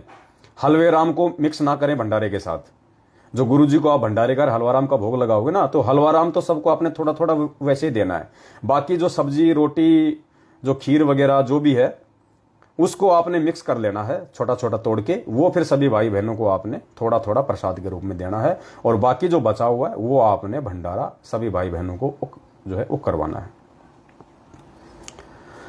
क्या अन्य खाद्य पदार्थों जैसे सब्जी या मिठाई आदि को भी देसी घी में बनाना है? देखो, गुरुजी को जो भोग लगेगा वो तो सब देसी घी में ही बनेगा, उसमें तो डालडा या तेल या रिफाइंड बिल्कुल भी मिक्स नहीं होगा। जो भगत भाई बहन पढ़े लिखे नहीं है वो भोग की आरती कैसे करें, तो दास ने आपको बता दिया है। ऐसी विशेष परिस्थिति के लिए ही परमात्मा ने वो भोग का वीडियो बनाया है। ऐसी विशेष परिस्थिति में माता बहनें, भाई बुजुर्ग, परमात्मा का ऑडियो वीडियो में, टीवी में वो 42 मिनट की भोग की आरती लगा लें। लेकिन जो पढ़े लिखे हैं, जो पढ़ना जानते हैं, जिनके पास में भक्ति बोध है, वो भूल के भी गुरुजी का ऑडियो वीडियो ना चलाएं। बिल्कुल भी ये गलती मत कर देना, आपने स्वयं ही करनी है फिर वो आरती। क्या गुरुदेव को लगाया गया भोग प्रसाद घर के अनुपदेशी सदस्यों को भी दे सकते हैं? क्या आसपास के पड़ोसी अनुपदेशी लोगों को भी घर बुलाकर भोग प्रसाद दे सकते हैं? देखिए, भोग की आरती में कोई भी व्यक्ति शामिल हो सकता है, चाहे वो उपदेशी हो चाहे अनुपदेशी हो। हाँ, यदि कोई अनुपदेशी है और उसने यदि कोई गुटखा वगैरह खा रखा है, शराब वगैरह पी हुई है, या मांस वगैरह खा रखा है अभी अभी, तो ऐसी आत्माओं से हाथ जोड़ लेना, उनको भोग की आरती में शामिल नहीं करना। वो दूर बैठ के सुने, वो एक बात अलग है। आपका घर का मेंबर है, घर से बाहर नहीं निकल रहा, इसमें आपको कोई दोष नहीं है। कबीरा तेरी झोपड़ी गलकटियन के पास, जो करेगा सो भरेगा, तू क्यों भया उदयास। लेकिन जानबूझ के आपने ऐसे लोगों को बिल्कुल भी भोग की आरती में नहीं बुलाना है, नहीं बैठाना है। और भोग लगने के बाद में आप उन व्यक्तियों को भंडारा करवा सकते हैं, आप उनको भंडारा करवा सकते हैं। और आप उनको जो परमात्मा का भोग प्रसाद है, वो भोग प्रसाद आप उनको पुण्यात्मा उस समय देना जब उनका नशा उतर जाए, जब वो अपने होश में आ जाए ना, उस समय, चाहे शाम को या अगले दिन, उस समय आप उनको भोग का प्रसाद अपने घर वालों को दे देना, जो शराब पीता है, मांस खाता है, जिसने कोई गुटखा वगैरह जो भी है।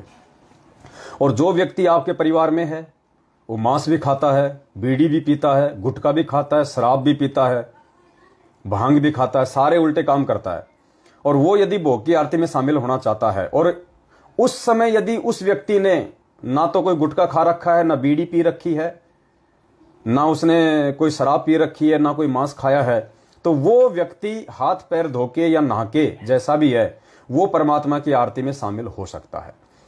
लेकिन ऐसे व्यक्तियों से आपने भोग प्रसाद को बनवाने में कोई सहयोग नहीं लेना है।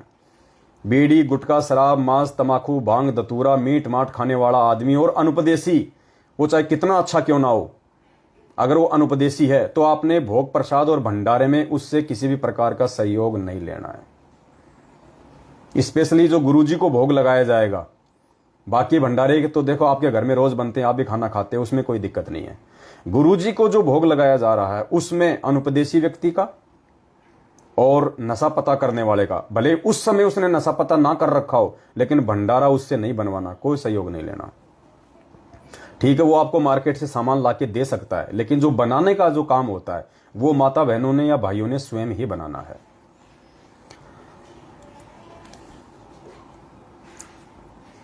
क्या आड़ोसी पाड़ोसी या अनुपदेशी व्यक्तियों को भोग की आरती के लिए घर पे बुला सकते हैं? क्या उनको भंडारा करवा सकते हैं? देखो पुण्यात्माओं, ऐसे बुलाने से किसी भी अनुपदेशी व्यक्ति को भोग लगाने के लिए उनको बुलाना, भंडारा करवाना ये जायज नहीं है, और ना इसका कोई निष्कर्ष निकलेगा। हम कोई पुण्य प्राप्ति के लिए ये काम नहीं कर रहे कि हमें ज्यादा पुण्य मिलेगा, जगत वालों को खिलाएंगे ज्यादा पुण्य मिलेगा, नहीं। अगर पुण्य प्राप्ति के हिसाब से यदि हम साथ संगति करते हैं या भंडारा या भोग लगाते हैं तो हम फेल हो जाएंगे। हमने केवल भगवान को प्रसन्न करना है भोग लगा के, भगवान को, जगत वालों को इस प्रकार से हमने बिल्कुल नहीं बुलाना है। ना गुरु जी का भोग के लिए कि आ जाओ जी हमारे घर पे भोग लग रहा है, भंडारा है, आ जाओ तुम, आ जाओ जी आज भंडारा हमारे घर पे। ऐसे आपने ना तो अपने आड़ोसी को बुलाना है, ना पड़ोसी को बुलाना, ना रिश्तेदार को, ना किसी यार दोस्त को। आपने अकेले ही अपने घर पे गुरु जी का भोग प्रसाद जो है वो लगाना है। यदि कोई पहले से आपके घर पे आया हुआ है, ऑलरेडी आपके घर पे, चाहे आपका रिश्तेदार हो, चाहे आड़ोसी हो, चाहे पड़ोसी हो, चाहे एक आदमी हो, चाहे 100 आदमी हो, ऑलरेडी आपके घर पे बैठे हुए हैं, और उस समय यदि आप गुरु जी को भोग लगा रहे हो, अगर उनमें कोई भोग की आरती में शामिल होना चाहता है तो बहुत अच्छी बात है। नहीं होना चाहता है तो आप गुरु जी को भोग लगा के वहां बैठे हुए व्यक्तियों को बुलाना नहीं है जबरदस्ती बाहर से किसी को। ऑलरेडी जो आपके घर पे है, जो बैठे हुए, उनको आप गुरु जी का भोग प्रसाद जो है वो भी आप उनको दे सकते हैं, और जो भंडारा है वो भी आप उनको जो है वो करवा सकते हैं। उसमें कोई दिक्कत, कोई दोष नहीं है। क्या गुरुदेव को लगाया गया भोग प्रसाद घर के अनुपदेशी सदस्यों को भी दे सकते हैं? क्या आसपास के पड़ोस के अनुपदेशी लोगों को भी घर बुलाकर भोग प्रसाद दे सकते हैं? तो आपको ये बता दिया। क्या आड़ोस पड़ोस के लोगों को घर बुलाकर भंडारा करवा सकते हैं? जबरदस्ती घर पे बुला के भंडारा नहीं करवाना है। हम ये भंडारे कोई पुण्य प्राप्ति के लिए नहीं कर रहे हैं। आज सात संगतियां रखवाना, गुरुजी को भोग लगाना, फिर वहां पे भंडारे करवाना, हमारा मकसद केवल कोई पुण्य प्राप्ति के लिए नहीं है। अगर कोई सत्सेवक भाई बहन ये सोचता है कि मेरे को ज्यादा पुण्य मिलेगा, मेरे घर पे सात संगति भंडारा होगा, उसकी छोटी सोच है। हमारा एक विशेष मकसद है ये भंडारे रखवाने का, सात संगतियां करने का, मतलब संगत को जागृत करना, भाई बहनों को इस बहाने भाई बहनों को सच्चाई से परिचित करवाना, परमात्मा के भक्ति विधान से परिचित करवाना, ताकि उनकी मर्यादा ना टूटे। हमारा एक विशेष मकसद है। अन्यथा गुरुजी के आने के बाद में हम इस प्रकार से कुछ भी नहीं करने वाले। फिर आगे परमेश्वर जो रजा बख्शेंगे, जो आदेश देंगे, उसी हिसाब से हमने काम करना है।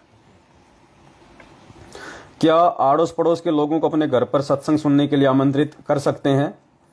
बिल्कुल पुण्यात्माओं, आप किसी भी आड़ोसी पड़ोसी को, रिश्तेदारों को, गांव वालों को चाहे रोज आमंत्रित करो अपने घर पे सत्संग के लिए, लेकिन 8 सितंबर को आपने किसी को आमंत्रित नहीं करना है। उस दिन आपने खुद ही अपने घर पे सत्संग सुनना है और गुरुजी को भोग लगाना है। 8 सितंबर के दिन स्पेशली आपने किसी को नहीं बुलाना है। अगर ऐसा होता तो हम सात संगतियां रखवा देते हम जगह जगह। हाँ, आप 9 सितंबर को बुलाओ अपने घर पे उनको, आप 9 सितंबर को बुलाओ, 10 सितंबर को बुलाओ, 7 सितंबर को बुलाओ, सत्संग सुनाओ, आए हुए को भंडारा कराओ, कोई दिक्कत नहीं है। लेकिन 8 सितंबर को केवल हम सब भाई बहनों ने मिलकर ही परमात्मा को घर पे भोग लगाना है। अगर भगत के घर में बहुत ज्यादा विरोध है तो क्या वह दूसरे भगत के घर पर जाकर प्रगट दिवस मना सकता है? देखो पुण्यात्माओं, कोशिश करनी है 99% तो हमने पैर रोप देने हैं, क्योंकि यदि आज भी हम हिम्मत नहीं करेंगे तो कौन से दिन हिम्मत करेंगे। और अगर आज हिम्मत नहीं करी तो परमात्मा भी फिर साथ देना बंद कर देगा। भले ही आपको मार पड़े, आपको गाली पड़े, आपको विरोध सहन करना पड़े, यदि आपके घर में आपकी पत्नी, आपका पति, आपके माता पिता, सास ससुर, भाई बंधु अगर आपके विरोध में हैं, आप अकेले उपदेशी हैं और वो आपको बहुत ज्यादा विरोध करते हैं, आपको आरती भी ढंग से नहीं करने देते, आपको भोग भी नहीं लगाने देते, आप 8 सितंबर से पहले गुरु जी को प्रार्थना लगाना शुरू कर दो, हृदय से की है बंदी छोड़, दया बख्शो परमात्मा, इस नीच में भी परमात्मा मेहर बख्शो कि आपका भोग इस घर में लगे मालिक। इन काल प्रेरित प्राणियों के कानों में भी परमात्मा आपके वचन जाएं, इनके भी संस्कार बदलें। ये आपका लगा हुआ भोग खाएंगे परमात्मा, इनके भी संस्कार बनेंगे। पुण्यात्मा अगर मन में अगर दृढ़ इच्छा होगी ना इस बात की, यकीन मानना आपका विरोध नहीं कर पाएंगे वो लोग। परमात्मा ऐसी प्रेरणा कर देगा उन आत्माओं में, वो आपका विरोध नहीं करेंगे, क्योंकि रिमोट तो गुरुजी के हाथ में है ना। अब गुरुजी रिमोट उस समय हिलाएंगे जब भगत के अंदर से सत्य इच्छा होगी। तो 99% तो आपने कोशिश करनी अपने घर पे ही, चाहे इतना साल आराम बनाओ, चाहे आरती चाहे मन मन में कर लेना, चाहे बोल के कर लेना, धीरे धीरे आवाज में कर लेना, अकेले में कर लेना, छत पे जाके कर लेना, चाहे अंडरग्राउंड में जाके कर लेना, बाथरूम में खड़े होके कर लेना, लेकिन घर पे लगाओ भोग मालिक को। किसी विशेष कारण से, विशेष परिस्थिति में, यानी कोई नया भगत भाई बहन है, इतना ज्ञान नहीं है, संघर्ष नहीं कर पा रहा है, उसको जानकारी भी नहीं है, ऐसी स्थिति में यदि कोई आपके पास में फोन करता है कि भगत जी क्या मैं आपके घर पे आ सकता हूं, भोग लगा सकता हूं, तो ऐसी स्थिति में आप किसी अपने सत्सेवक भाई बहन के घर पे परमात्मा को जाके भोग लगा सकते हैं, उसमें कोई दोष नहीं है। लेकिन जहां तक संभव हो आप संघर्ष करो और अपने घर पे भोग लगाओ। अगर कोई व्यक्ति बुजुर्ग है या तबीयत खराब हो तो क्या वह भोग की आरती बैठकर कर सकता है? बिल्कुल कर सकता है, बिल्कुल भोग की आरती बैठ के भी कर सकता है। यदि विशेष परिस्थितियों में किसी को कोई रोग है, कोई एक्सीडेंटल है, कोई बीमारी से परेशान है, कोई प्रेग्नेंट है, कोई हैंडीकैम्प है, तो वो बैठ के भी कर सकता है, लेट के भी कर सकता है। जो जवान है, अच्छा है, युवा है, सक्षम है, तो खड़े होके सर पे कोई भी कपड़ा बांध के, सफेद कपड़ा हो तो अच्छी बात है, सर पे अपना एक वस्त्र रख के, माता बहनें अपनी चुन्नी डाल सकती हैं, बांधने की जरूरत नहीं है। माता बहनें अपनी जो भी चीर होता है, जो ओढ़नी होती है, जो भी अपने सिर पे रखती हैं, वो रख के कर सकती हैं। चाहे तो वो व्हाइट कलर का कोई कपड़ा बांध सकती हैं, भाई भी ऐसा कर सकते हैं। क्योंकि आप देखते हैं जब गुरुजी आश्रम में भोग लगाते थे तो उस समय परमात्मा सफेद कपड़ा बांध के लगाते हैं, एक सम्मान का सूचक है ये। तो अब तो हमने भगवान को पहचान लिया, तो भोग किया हम तो तीनों समय की आरती में भी परमात्मा को सफेद कपड़ा अपने सिर पे रख के आरती करते हैं, क्योंकि सामने भगवान है भाई, और भगवान के सामने नंगे सिर अच्छा नहीं लगता। सामने कोई जेठ आ जाए, किसी का ससुर आ जाए, वो नंगे सिर रहती है? नहीं रहती ना। जब एक 2 कोड़ी के प्राणी का तुम इतना सम्मान करते हो तो भगवान का सम्मान नहीं करोगे? कॉमन सेंस की बात है। क्या भोग की आरती के बाद विनती का अंग कर सकते हैं? बहुत अच्छी बात है, सबने करना है, सबने करना चाहिए। हम विनती करते जी गुरु जी थारे आगे, साहिब थारे आगे। भोग की आरती के बाद में सभी भाई बहन विनती करें, जरूर करें। बहुत अच्छी बात है, बहुत अच्छा पॉइंट याद दिलाया भाई ने। भोग की आरती सभी भाई बहनों ने करनी है, कोई दिक्कत नहीं है। और भोग की आरती के बाद में एक आरती और आती है, मारे हुआ पाठ पर कास बधाई मैं बांटूंगी, वो भी कर सकते हैं। क्योंकि पुण्यात्माओं अब हमें समझ में आ गया कि असली पाठ क्या है। ये इस पे नीचे लिखा हुआ है, नीचे नीचे की लाइन में, मूल्य नित्य नियम पाठ। गुरुजी ने क्या लिखा है देखिए, नीचे मूल्य में क्या लिखा है? नित्य नियम पाठ। हम भक्तों को जब ये पता चल गया कि धरती पे असली भगवान कौन है, तो उसके बाद पुण्यात्माओं हम भक्तों के लिए सबसे बड़ा पाठ ये भक्ति बोध है। तो हम तो इस पाठ को लेके आरती करेंगे, उस पाठ प्रकाश के लिए आरती नहीं कर रहे हम। हमारा पाठ प्रकाश ये है, ये पाठ करने से हमारी आत्मा में जो प्रकाश आएगा, हम तो वो पाठ प्रकाश करेंगे। तो शुरू में थोड़ा सा ध्यान रखना, मैनेजमेंट वालों की पुस्तकों में लिखा हुआ है कि मारे आए गरीबदास, मारे आए स्वामी रामदेवानंद, वो नहीं बोलना हमने केवल 2 ही शब्द बोलने हैं, मारे हुआ पाठ पर कास बधाई मैं बांटूंगी, ये मारे आए साहिब कबीर बधाई मैं बांटूंगी। या तो साहिब कबीर बोल दो, या मारे आए, सतगुरु देव बधाई मैं बांटूंगी। इन दोनों में से एक कोई भी शब्द आप बोल दो, क्योंकि वो कबीर ही सतगुरु है, सतगुरु ही कबीर है। संत रामपाल जी ही कबीर है, राम और कबीर ही संत रामपाल जी है। संत रामपाल जी ही सतगुरु है, सतगुरु ही संत रामपाल जी हैं। इसके अलावा हमने और किसी को नहीं लगाना, क्योंकि हम केवल अपने भगवान को भोग लगाएंगे, किसी दूसरे को नहीं लगाएंगे। यदि हम इस पड़ोस के अनुपदेशी लोगों को भंडारे व सत्संग के लिए आमंत्रित करते हैं, वह भंडारा अगर आवश्यकता से अधिक बन जाता है, तो क्या भंडारे को आस पड़ोस में बांट सकते हैं? बिल्कुल पुण्यात्माओं, जो भंडारा, यदि पहली बात तो हमने बहुत सोच समझ के उसी हिसाब से भंडारा तैयार करना है। सच्ची नीयत से करोगे तो परमात्मा भंडारा वेस्टेज होने नहीं देगा।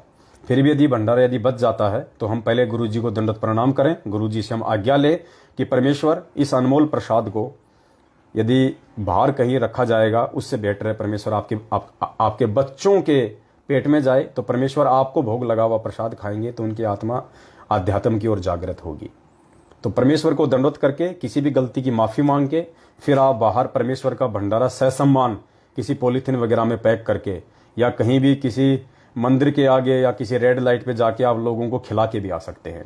बच जाए तो, जानबूझ के बचाना भी नहीं है, नहीं तो फेल हो जाओगे। मालिक अंतर्यामी है, तुम सोचोगे लो मैं ज्यादा बना लेता हूं, फिर जो बच जाएगा वो तो बाहर जाके खिला के आ जाऊंगा, वहां भी फेल हो जाओगे, क्योंकि मालिक अंतर्यामी है। अनजाने में जो बच जाता है उसकी बात दास कर रहा है,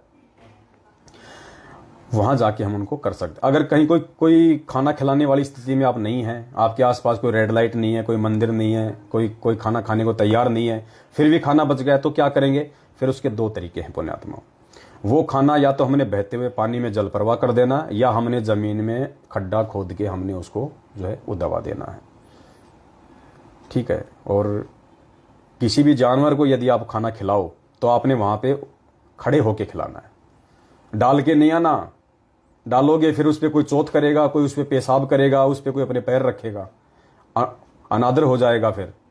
इसलिए अगर किसी जानवर को या पक्षी को डालते हो तो वो खाना आपने खड़े होके पूरा खिला के आना है, अन्यथा उसको बहते हुए पानी में जल प्रवाह कर सकते हैं, जमीन में गड्ढा खोद के दबा सकते हैं।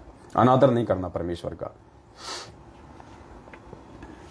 कुछ भक्तों की शंका है कि क्या आटे का हलवा राम बनाने में दूध का उपयोग कर सकते हैं? यानी आटे का हलवा दूध में बनाना है या पानी में? दूध का इस्तेमाल नहीं करना बिल्कुल भी। जो विधि परमेश्वर ने अपनाई है, जो आश्रमों में अपनाई थी, उसी विधि से हमने केवल जलराम, देसी घी, आटा और मीठा, केवल इसी का बनाना है। और कोई वस्तु हमने हलवे राम में छाछ से या दूध से या पनीर से बिल्कुल नहीं बनाना।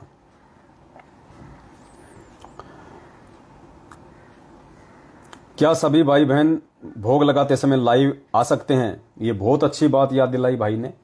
बिल्कुल पुण्यात्माओं, 8 सितंबर के दिन हम जो सभी भाई बहन अपने अपने घरों पे पूर्ण परमेश्वर को प्रसन्न करने के लिए सतगुरु प्रगट दिवस मनाने जा रहे हैं, जो भाई जिस भी समय गुरु जी का प्रगट दिवस मनावे, भोग लगावे, सभी से हाथ जोड़ के विनती है, यदि आप फेसबुक चलाना जानते हैं तो सभी भाई बहन लाइव आए, भोग की आरती लाइव चलाओ सभी भाई बहन अपने अपने घर पे। पुण्यात्माओं, हजारों लाखों जब भोग की आरती लाइव चलेगी, और एक चीज और ध्यान रखना, जब आप गुरु जी को भोग लगाओ, आप भोग की आरती आप करो, तो एक व्यक्ति के हाथ में आप मोबाइल देके खड़ा कर देना।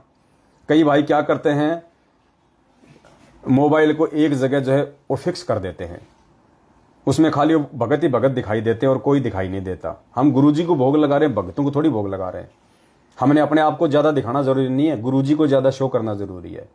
तो जब आप भोग लगावें, परिवार के किसी भी समझदार व्यक्ति को लाइव अपनी फेसबुक आईडी से लाइव चला के मोबाइल उसके हाथ में दे दे।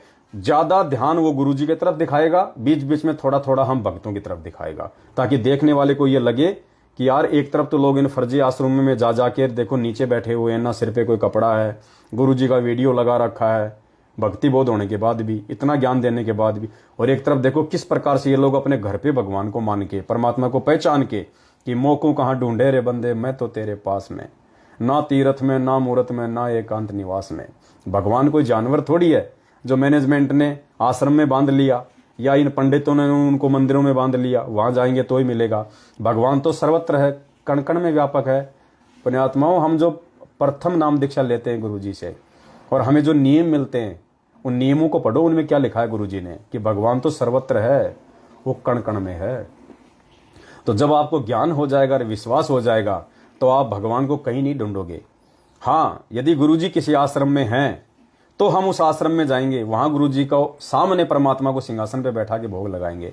क्योंकि आज गुरुजी जेल में है शारीरिक रूप से, इसलिए हमने परमात्मा को अपने शब्द रूप में घर पे मान के, अपने पास में मान के गुरुजी को हमने भोग लगाना है।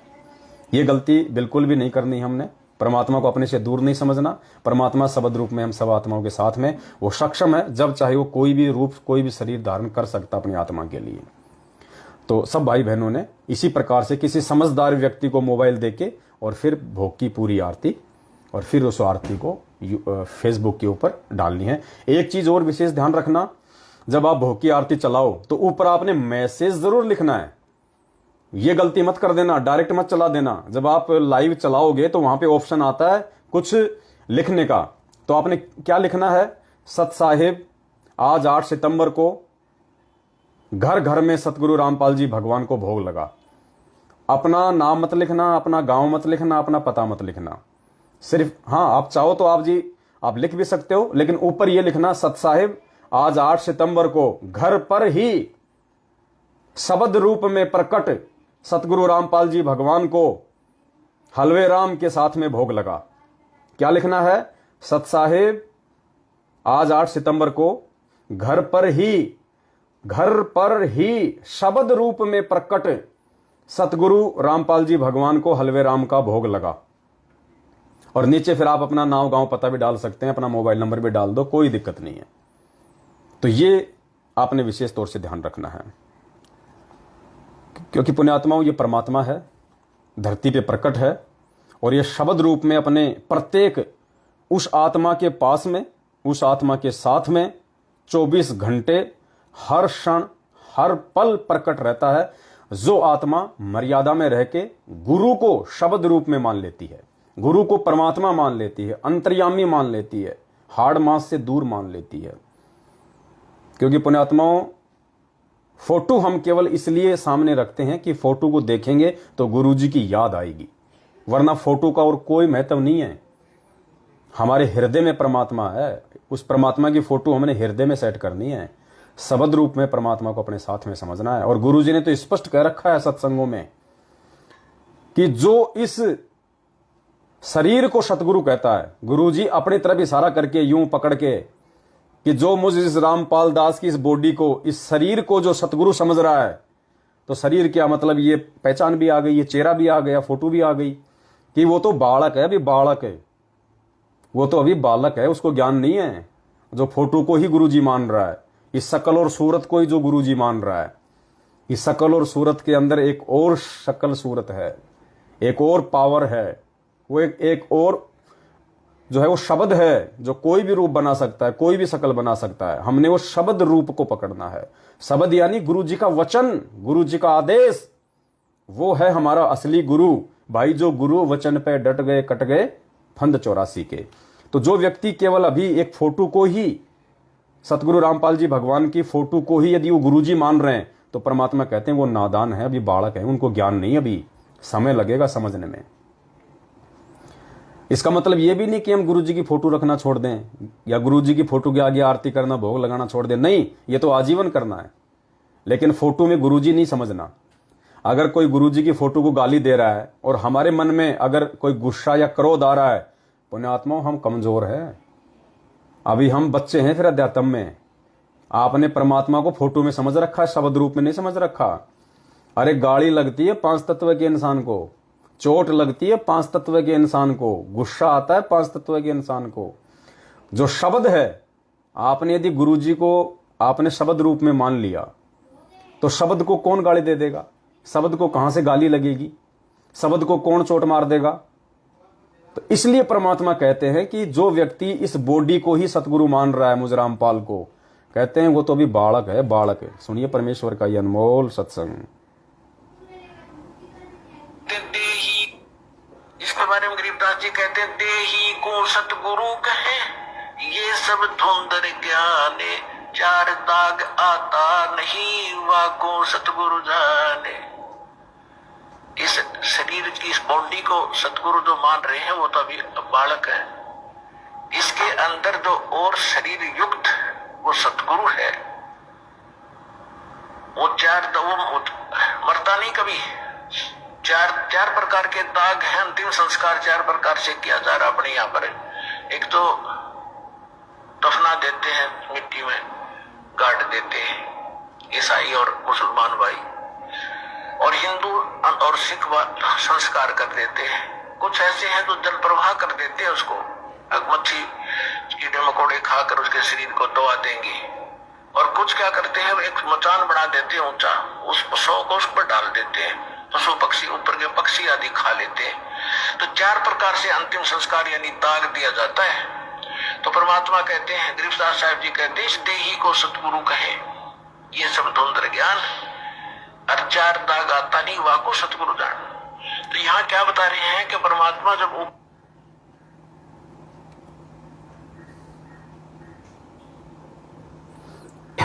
परमेश्वर ने अपने सत्संग में बिल्कुल क्लियर कट कर दिया कि देही को सतगुरु कहे, यो सब धुंधर ज्ञान, व्यर्थ ज्ञान है उसका, उसको ज्ञान नहीं। अभी वो बालक है, अभी अध्यात्म में नादान है, उसने गुरु को पहचाना नहीं। अभी खाली उसने शरीर में गुरु को मान लिया, फोटो में गुरु जी को मान लिया।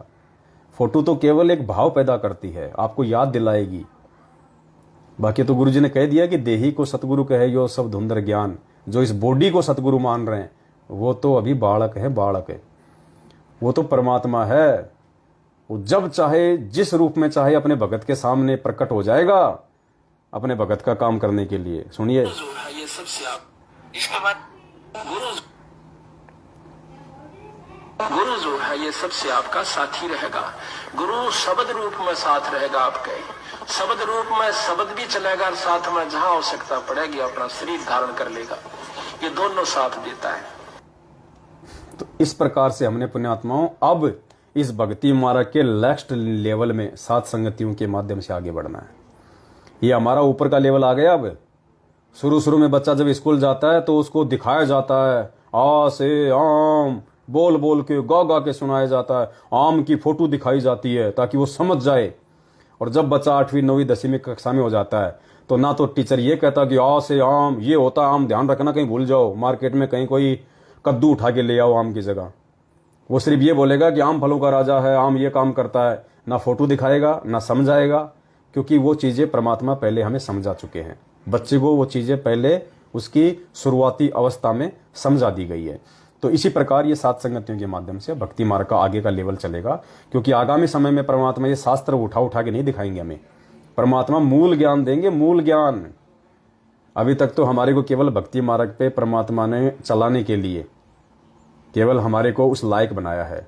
अब जो आगे का ज्ञान है, जो अगम का ज्ञान है, वो तो अब देगा परमात्मा, जिसको सुन सुन के हमारी आंखों से आंसू की धारा बहा करेगी, रजाई में मुंह दे दे के रोया करेंगे हम। गुरुजी ने सत्संग में कहा था कि बच्चों एक समय ऐसा आएगा जब तुम सतगुरु की पहचान कर लोगे, क्योंकि सतगुरु की पहचान किए बिना पुण्यात्मा वो ज्ञान हमारे हृदय में नहीं समा सकता, हम उसको सत नहीं मान सकते। और गुरु के वचन में अविश्वास कर लिया तो हम फेल हो जाएंगे। तो गुरुदेव ने कहा था कि बच्चों जब तुम्हें पहले सतगुरु की पहचान हो जाएगी और सतगुरु के द्वारा लिखे गए शब्दों पे जब तुम पूर्णतया इन शास्त्रों से भी ज्यादा विश्वास करने लग जाओगे, फिर एक समय ऐसा आएगा, गुरुदेव ने कहा कि मैं केवल तुम्हें ये एक कहानी सुनाया करूंगा, ये कथा सुनाया करूंगा, ये शब्द गाया करूंगा, ये ब्रह्मा विष्णु इसके माता पिता दादा चाचा बुआ नहीं दिखाऊंगा, आंखें खराब नहीं करूंगा। केवल तुम्हें परमेश्वर की वो प्यारी प्यारी वाणियां, वो शब्द, वो आगे की बातें। और गुरु जी के मुख कमल से जब वाणियां सुनेंगे तो परमेश्वर की तो वाणी पुण्यात्मा, आपको पता है सतगुरु तीन लोक से प्यारा, सतगुरु परम पदारथ पूरा। पुण्यात्मा हरियाणी भाषा सबसे ज्यादा गंदी भाषा है, सबसे ज्यादा अक्खड़ भाषा है, खड़ी चोट मारने वाली भाषा है हरियाणवी भाषा। और पुण्यात्मा हमारे भगवान उसी भाषा में जब सत्संग करते हैं हमारी आंखों से आंसू गिरते हैं, आंसू। क्यों? क्योंकि वो परमात्मा है, जीव नहीं है। तो परमेश्वर ने कहा कि उस समय तुम्हारी आंखों से आंसू की धारा बहा करेगी। तो पुण्यात्माओं उस लेवल पे परमात्मा अब हमें लेके जाना चाहते हैं, अपनी शब्द रूप में पहचान करवा के, ताकि हम परमेश्वर के उस ज्ञान को अपने इस 2 कौड़ी के भेजे में समाने के लायक बने। और क्या सतगुरु प्रगट दिवस मनाना जरूरी है? यदि कोई सतगुरु प्रगट दिवस नहीं मनाएगा, गुरु जी को भोग नहीं लगाएगा, तो क्या वो सतलोक नहीं जाएगा? देखो पुण्यात्माओं, ये भी एक बहुत बड़ा भेद है। आप ना लगाओ कोई बात नहीं, आप लगाओ बहुत अच्छी बात है, लेकिन ये परमात्मा ने एक प्रोसीजर अपने सत्सेवक बच्चों के माध्यम से, साध संगतियों के माध्यम से क्यों शुरू करवाई है? देखो, मुक्ति तो हमारी मालिक का नाम जपने से, परमात्मा की मर्यादाओं में रहने से, गुरु को भगवान मानने से होगी। लेकिन ये हलवे राम का भोग लगवाना, अपने घर पे लगवाना भोग की आरती के साथ में, और अपने अपने घरों से उस फोटो को हटवा देना, पुण्यात्माओं ये प्रोसीजर क्यों शुरू करवाई परमात्मा ने? इसके पीछे बहुत गहरा रीजन है। 8 सितंबर को अपने घर पे या अपनी ऑफिस में कहीं भी सतगुरु रामपाल जी भगवान का अकेले का दरबार में फोटो रख के और हलवा राम बना के और भोग की आरती के साथ में भोग लगाना, इस बात का सूचक है। ये एक जो है ये एक सबूत है, ये एक प्रमाण है। वो परमेश्वर जो अंतर्यामी है, सब कुछ जानने वाला है, वो आपको छांट लेगा, वो आपकी एक अलग पहचान कर लेगा कि ये आत्मा मुझे परमेश्वर के रूप में जान चुकी है, पहचान चुकी है। वरना सतगुरु रामपाल जी भगवान को भोग लगाना पुण्यात्माओं किसी के बश की बात नहीं है। आप लगा नहीं सकते बिना उस परमेश्वर के विशेष आशीर्वाद के। आप लगवा दो, देखिए ये लगवा दो इन फर्जी आश्रमों में, वो दाढ़ी मूंछ वाली फोटो मुझे हटवा के दिखा दो आप, जो आपके गुरुजी के सिर पे लगा रखी इन्होंने, गोविंद वाली। लगवा दो इनसे अपने घर में गुरुजी को हलवाराम का भोग, मनवा दो आप इनसे सतगुरु प्रगट दिवस। नहीं मनाएंगे, मर जाएंगे, ये नहीं मनाएंगे। क्यों नहीं मनाएंगे? क्योंकि अभी उनका लेवल बहुत नीचे का है, जो कभी नाम दीक्षा लेते समय आप और हमारा हुआ करता था। अभी वो लोग भक्ति मार्ग के बहुत नीचे वाले पायदान पे हैं और नीचे ही जाते जा रहे हैं। वो ऊपर नहीं खिसक रहे, उनको खिसकने नहीं दिया जा रहा मैनेजमेंट के द्वारा, काल के द्वारा, मर्यादा तोड़वाने के चलते। और आपको भगवान ने पीएचडी के पास लाके बैठा दिया। पीएचडी, शुक्र मनाओ अपना, गुरुजी का शुक्रिया अदा करा करो कि गुरुजी आपने कैसे साथ संगति से जोड़ दिया इस नीच को। परमात्मा इतनी बड़ी मेहर कैसे कर दी आपने, जहां लाखों की संगत गुरु को मानुस मान के धक्के खा रही है। तो 8 सितंबर को गुरुजी को भोग लगाना, उनका प्रगट दिवस मनाना, इस बात का सूचक है कि आपने अपने गुरु को शब्द रूप में मान लिया, पहचान लिया, आपने उनको भगवान मान लिया, अंतर्यामी मान लिया। और अब आप वो कोई भी भक्ति विरुद्ध कुकर्म नहीं कर सकते जिसके चलते आपकी भक्ति बिगड़े, आपका गुरुजी आपसे नाराज हो। तो ये आपकी छटनी हो जाएगी लाखों की संगत में से कि मेरी कितनी आत्माएं हैं। क्योंकि मालिक कहते ना कि गोता मारूं स्वर्ग में जा बैठूं पाताल, गरीब दास ढूंढता फिरूं अपने हीरे मोती लाल।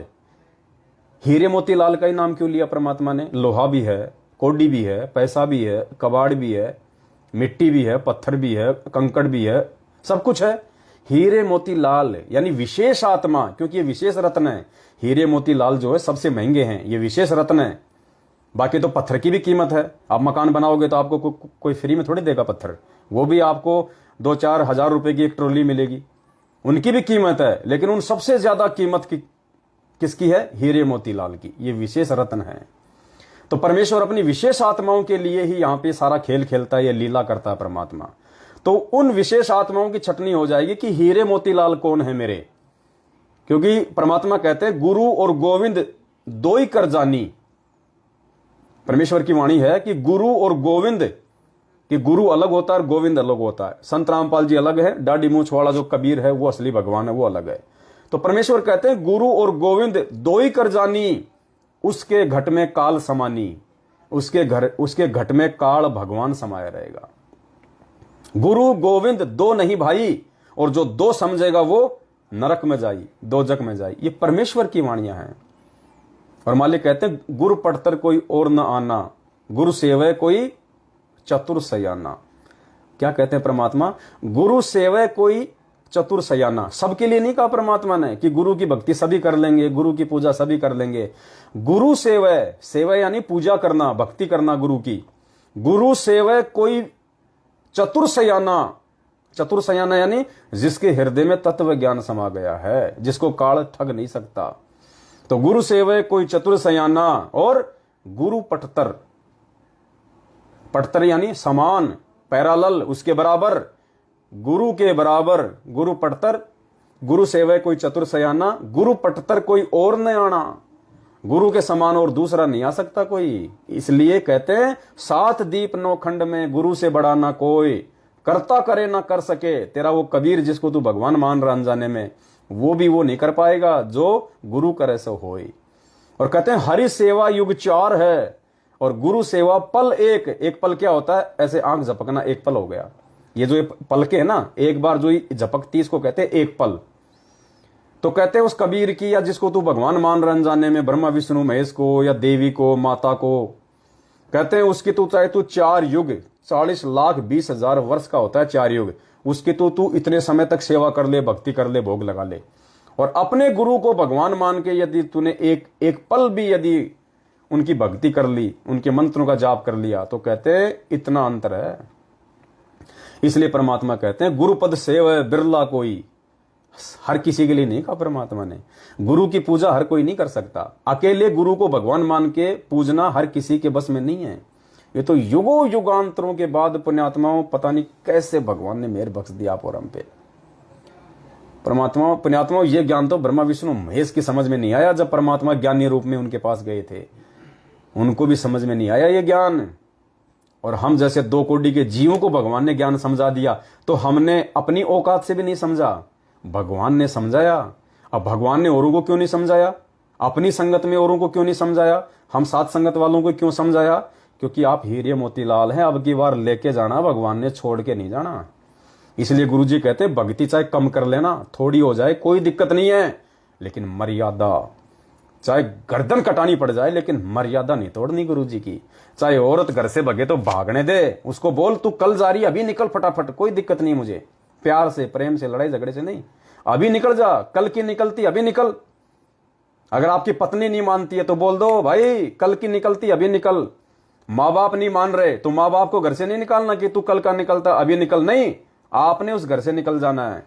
पहले तो संघर्ष करो उस घर में भक्ति करने की, फिर भी नहीं बन पाती है, छोड़ दो उस घर को। पुण्यात्माओं, लाखों काम धंधे दुनिया में, आजकल 10-15 हजार तो कहीं भी मिल जाते हैं। 2-3 हजार का एक छोटा सा रूम मिल जाएगा, बढ़िया खाओ और बढ़िया कमाओ और मालिक की बढ़िया से अपनी जो है वो भक्ति करो।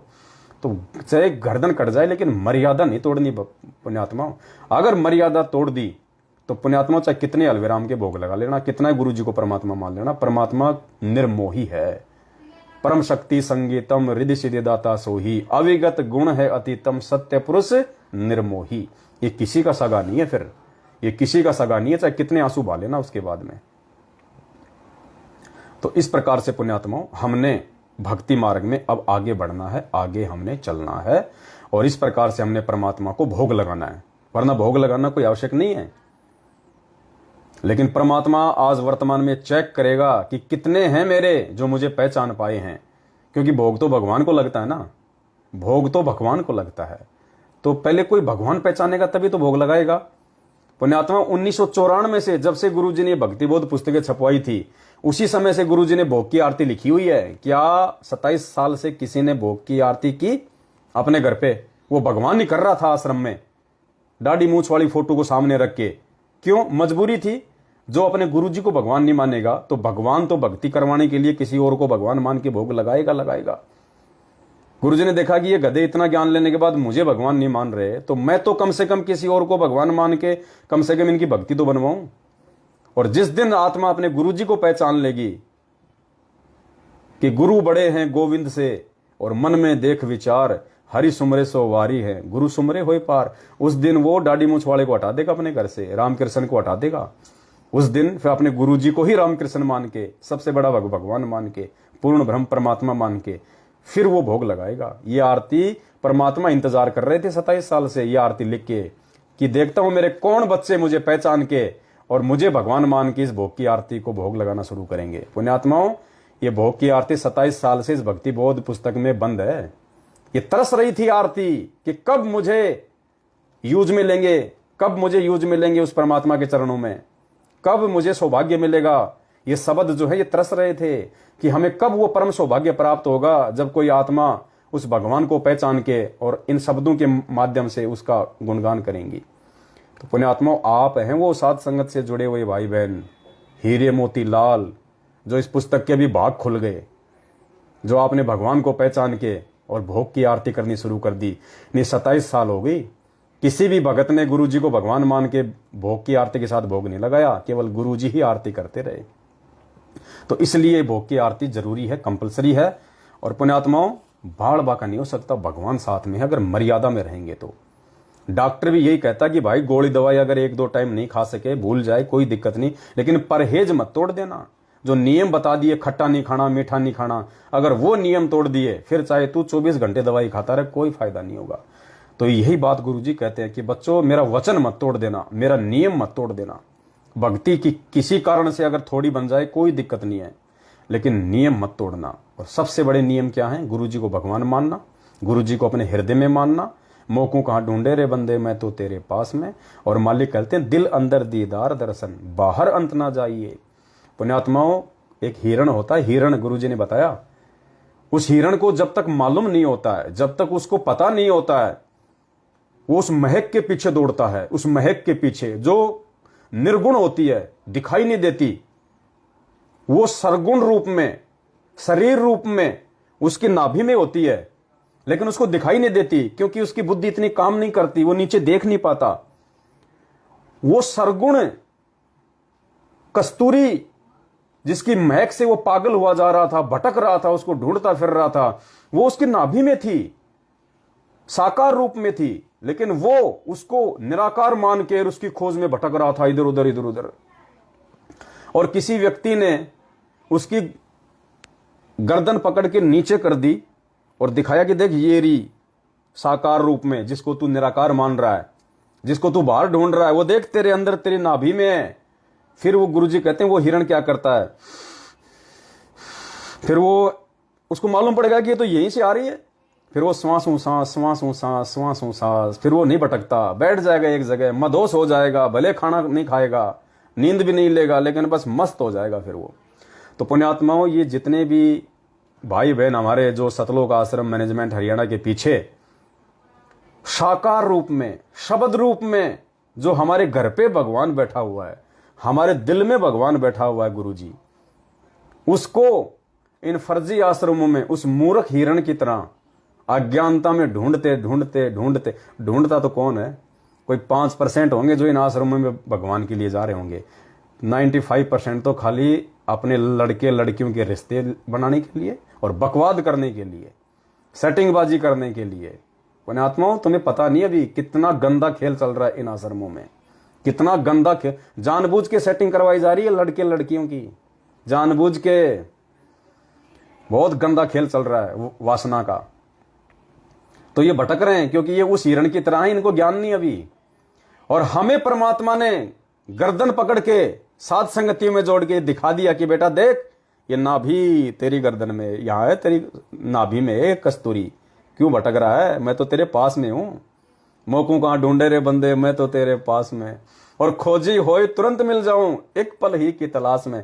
तो परमेश्वर ने सात संगति से जोड़ के भाई और बहनों हमें वो कस्तूरी और उसकी महक दोनों से परिचित करा दिया कि बेटा मैं शब्द रूप में तेरे साथ में हूं। मुझे ढूंढने के लिए अगर तू बाहर भटक रहा है तो तेरे में और उन जगत वालों में जो बद्रीनाथ, केदारनाथ, तिरुपति धक्के खाते हैं, कावड़ लेके आते हैं, घूमते हैं, नंगे पैर जाते हैं, तेरे में और उनमें फिर कोई फर्क नहीं है।